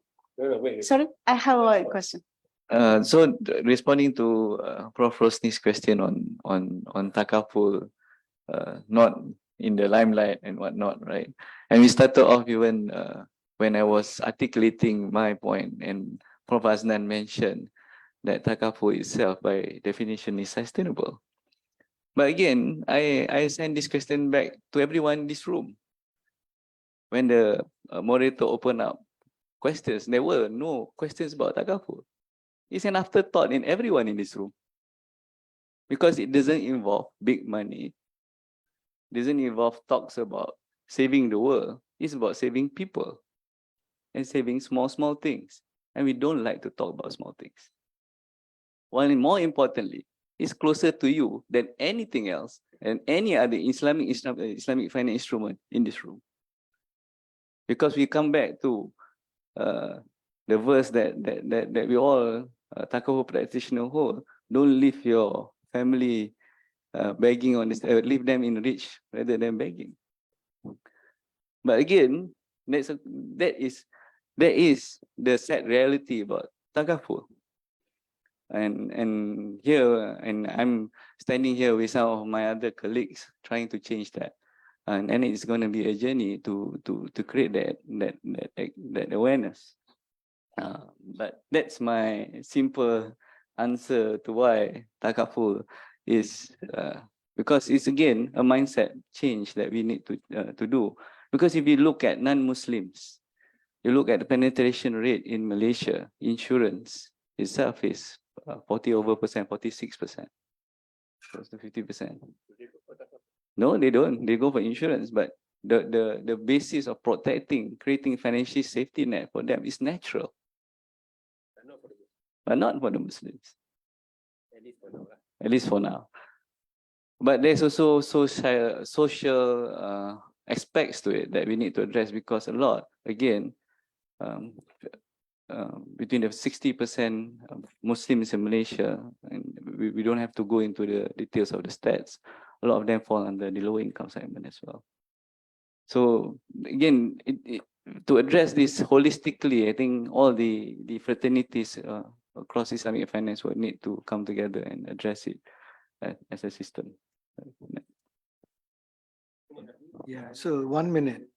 I think the only reason why the demand side is less than supply, there's more supply for sustainable finance than demand, is because when customers adopt sustainability practices, the cost of production goes up. Sustainable farming, sustainable manufacturing, cost goes up. So that means consumers are not prepared to pay higher price for that. So that needs to be addressed, and that will take time. Because by not doing something sustainably, you can price it cheaper, because the cost you are passing on to the external market to sort out. That's it. In Bhutan, the organic food are cheaper than the imported food. Here's the other way around. You know, it doesn't work that way. Yeah.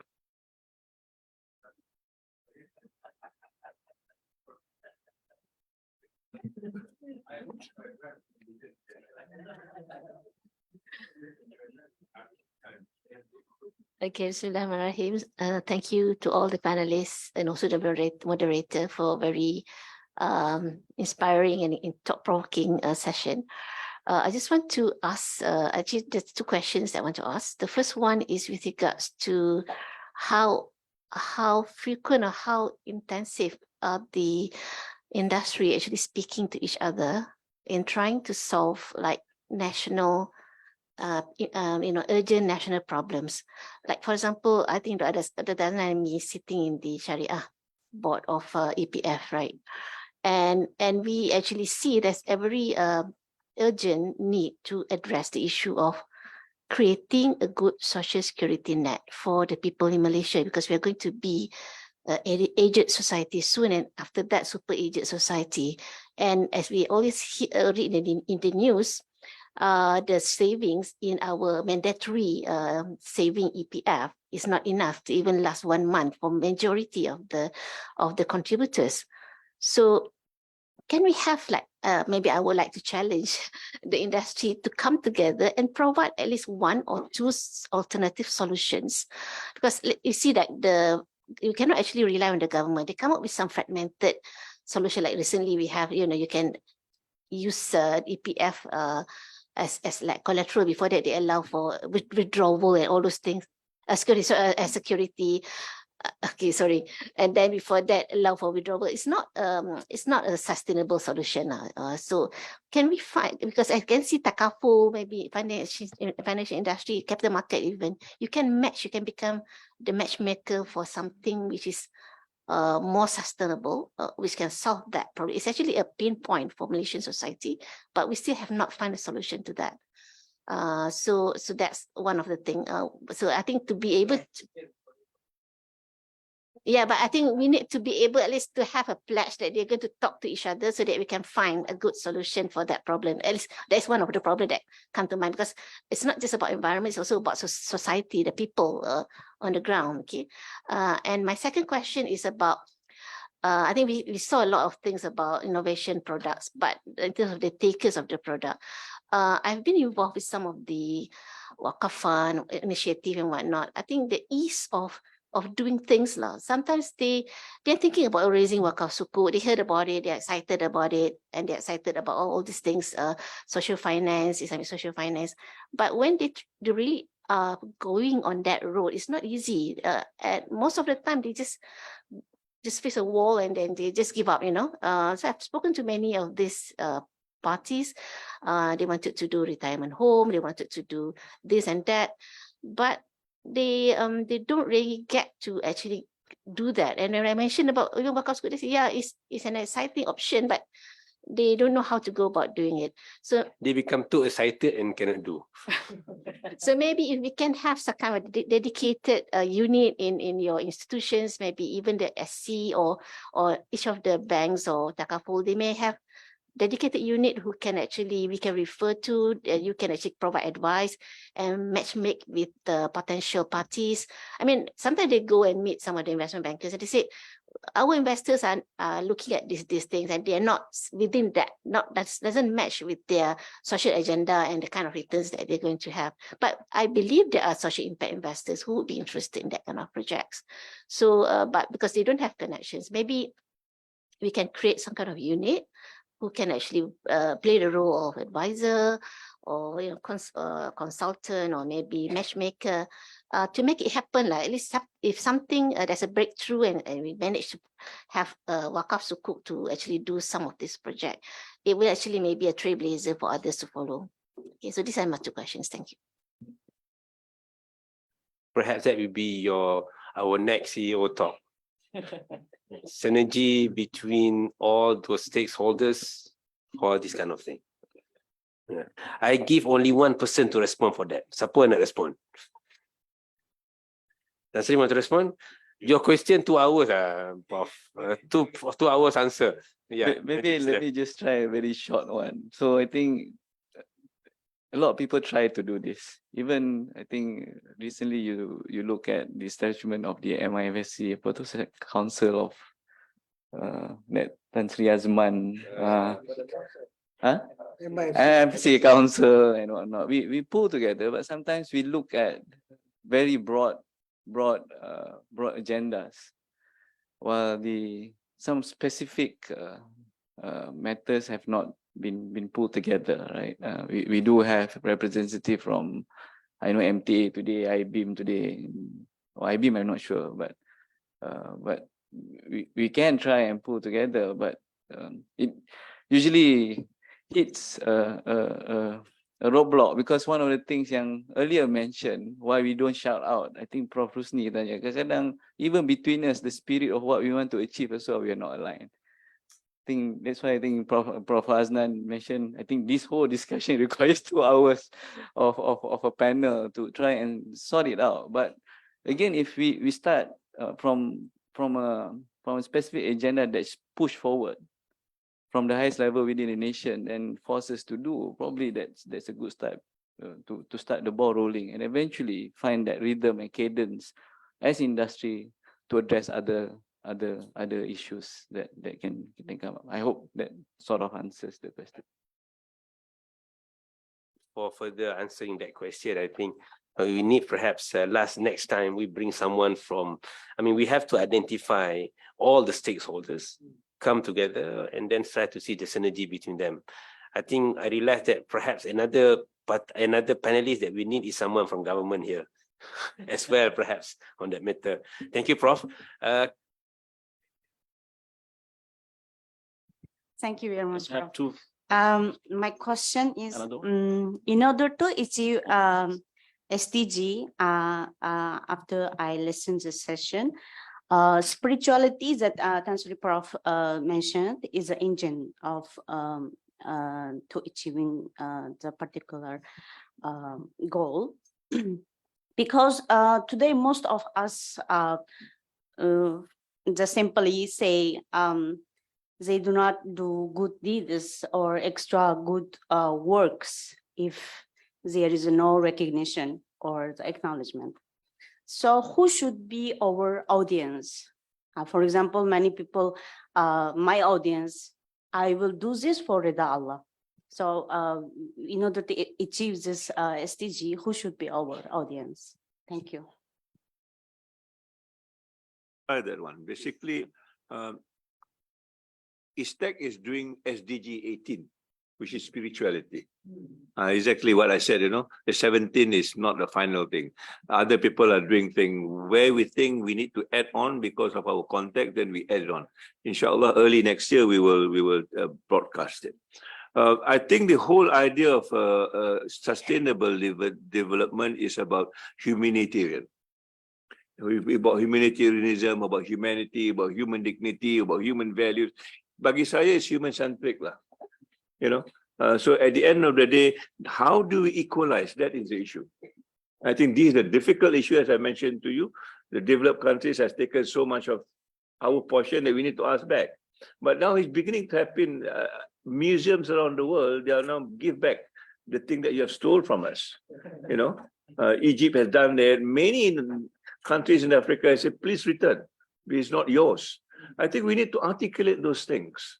I mean, if you talk about justice, this is an historical injustice that we need to. And Islam is good at this. And this is why the academia bagi saya is important, because our bottom line is about justice, not power. That's why sometimes we cannot work with the government. The bottom line is power. So if you're really strong on justice, if you're not, we will fight it. So this is the kind of mindset that I think we need to have, where we need to drive it. But it is, to me, rahmatan lil alamin, better than sustainable development. So if you articulate that language, sustainable development becomes second tier. That one is the first tier. And this is where I say the Islam punya content must be articulated very well, and it does not discriminate anybody. Not only about human life, the non-human life also, rahmatan lil alamin. And I would just want to mention to you that last week, our student, for those of you who are in alumni, we have introduced a course that every student must have got a project now for the first year. And last week, they exhibited more than 150 projects that they have done in the community, as solving the community problem and understanding what the community needs are. And the university is shifting into this community engagement as the first priority to solve this humanitarian problem. If we got that right, I think inshallah we will move on. So I don't know, you're going to conclude this. I want to say something. No, I give you 2 minutes after this. Okay, thank you. My apologies, I have to stop the questions here. I know there are several hands here and there. Can I ask every panelist to give 1.5 minutes? Okay, I have discount 30 seconds already. Can I start with the one at the last one? 1.5 minutes each. Thank you, Dr. Azlan, and to everyone. Thank you for this very good conversation.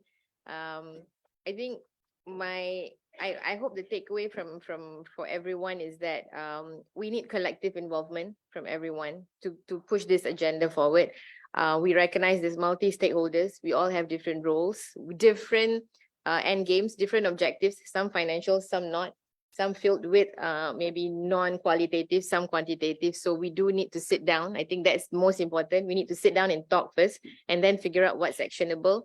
Because at the end of the day, I think we are all the stewards of this place. We all have a responsibility. So it's not just about knowing what's for ourselves, what's good for everyone. And inshallah, I think we will see sustainability and Islamic finance go together well and in hand with success. And Malaysia continues to be the lead position. I think the key takeaways for me, one is to make it simple so that people are aligned on the definitions and what we really mean. Second is to make the whole process less complicated. Look at materiality, make sure we focus on the key emission sectors and then start to evolve around it. And the third one is to basically look at the Sustainable Development Goal holistically. Like you mentioned, certain things, not everything that measured is meaningful. Not everything that's meaningful can be measured. Thank you. So I think few key takeaways.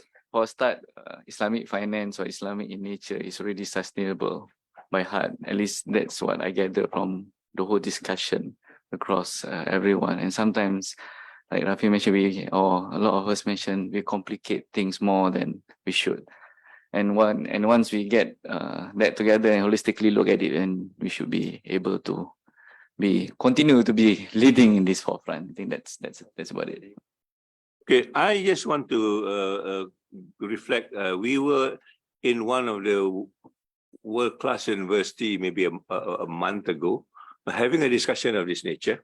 Yeah, but let me tell you now, this is much more world-class than the one that I've been to. So I want to encourage.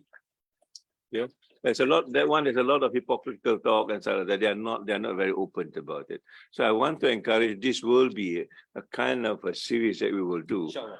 But we have to document it, what is a takeaway from here, so that we can translate this into action.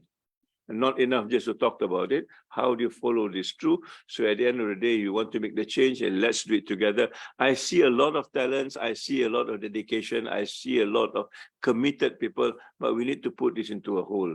If we don't do that, then I think it will not happen.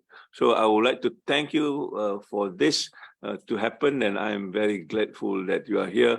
And hopefully this will continue for a long time, inshallah. Assalamu alaikum. Thank you very much. With that, Tan Sri, I think the most important take home here is that what is sustainable development? It should be defined within our context and our understanding, not to be carried over by other people and we lost within the definition of others. And our sustainability development does not serve us, instead it serves others rather than serve us. I think that's the most important takeaway from this discussion. Thank you all the panelists. Dr. Azizi, you get the point from the rector. It's a more challenging thing to do after this. I take it as a blessing of this particular idea of CEO talk and discussion. We go further, inshallah, with some more burning topics and ideas, inshallah. Thank you for all the panelists. Thank you for our respected dean. Over back to our Mrs. Chairperson. Thank you very much. Assalamualaikum warahmatullahi wabarakatuh. Waalaikumsalam warahmatullahi wabarakatuh. Jazakumullah khairan kathiran. Thank you so much to the moderator and all the panelists for their enlightening discourse. I find myself nodding to a lot of the points shared earlier and learning even more things. Alhamdulillah. Thank you for reminding us of the importance of aligning not just our financial practices and products, but also our individual life choices with the universal principle of Islam for the betterment of humanity. And I guess in summary, we can all agree that in our collective and individual journey in developing a sustainable life within a framework that works for us and our community, we must strive and pray hard to Allah to make this journey a journey and a path that will bring us closer to Allah and Jannah, as Prof. Aznan said earlier. Because as a human being, our knowledge and our purview into the future is very limited.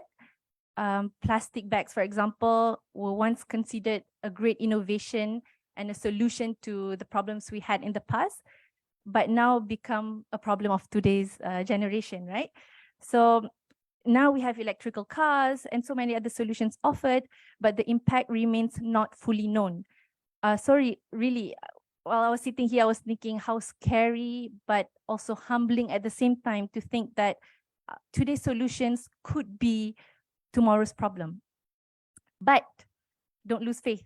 At the end of the day, we find comfort in knowing Allah, the most merciful, is also very fair and just, and we will only be judged based on our intention, circumstances, and efforts. Echoing Encik Rafi and also Tan Sri Zulkifli, when our continuously changing standards and framework cannot fully measure the impact of our efforts, we believe that Allah never misses a single thing, and therefore every single thing is measured in the book of Allah. So whether you are an academician, a regulator, Islamic product developer, students of knowledge, let's pray to Allah to make all of us people of Jannah. Ameen, ameen, ya Rabbal Alameen. Now, as a show of gratitude to the panelists and moderator, I would like to invite Professor Datin Dr. Rusni Hassan on stage to present the token of appreciation to our respected panelists and moderator. Yes, kat depan.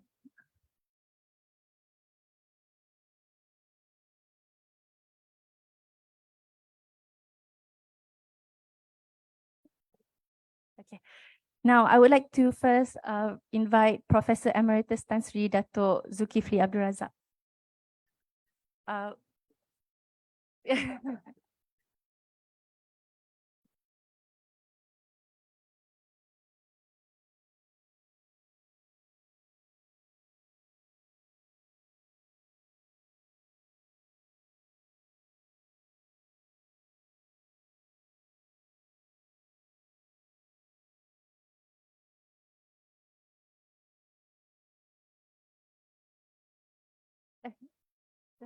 Fruit basket.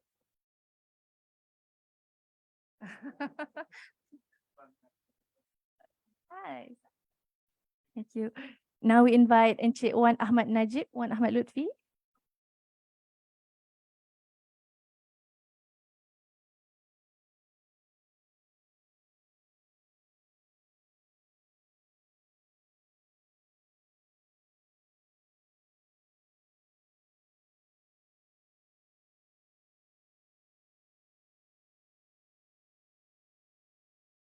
Okay.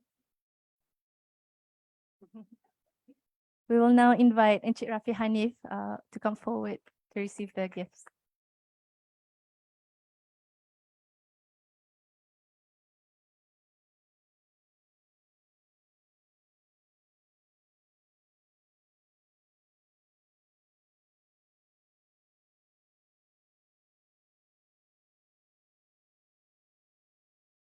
Thank you.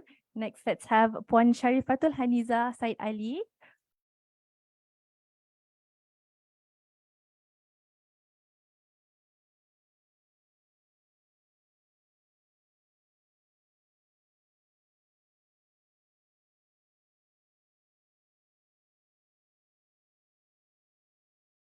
And finally, our beloved Professor Dr. Aznan Hassan as our moderator today.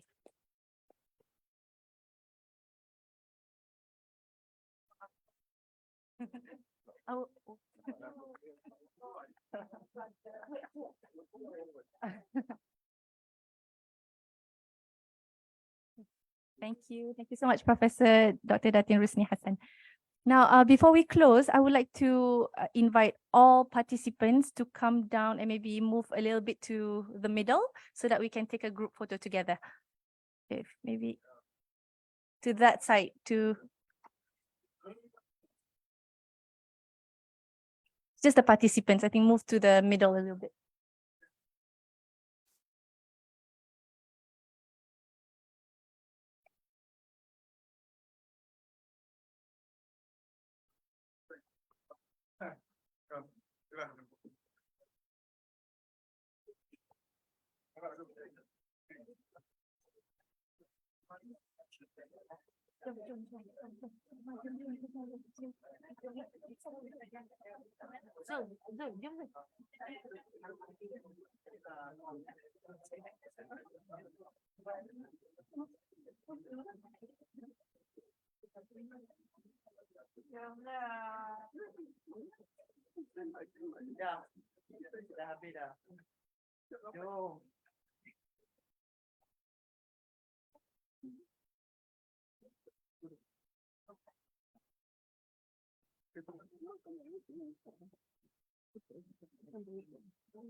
Okay, thank you.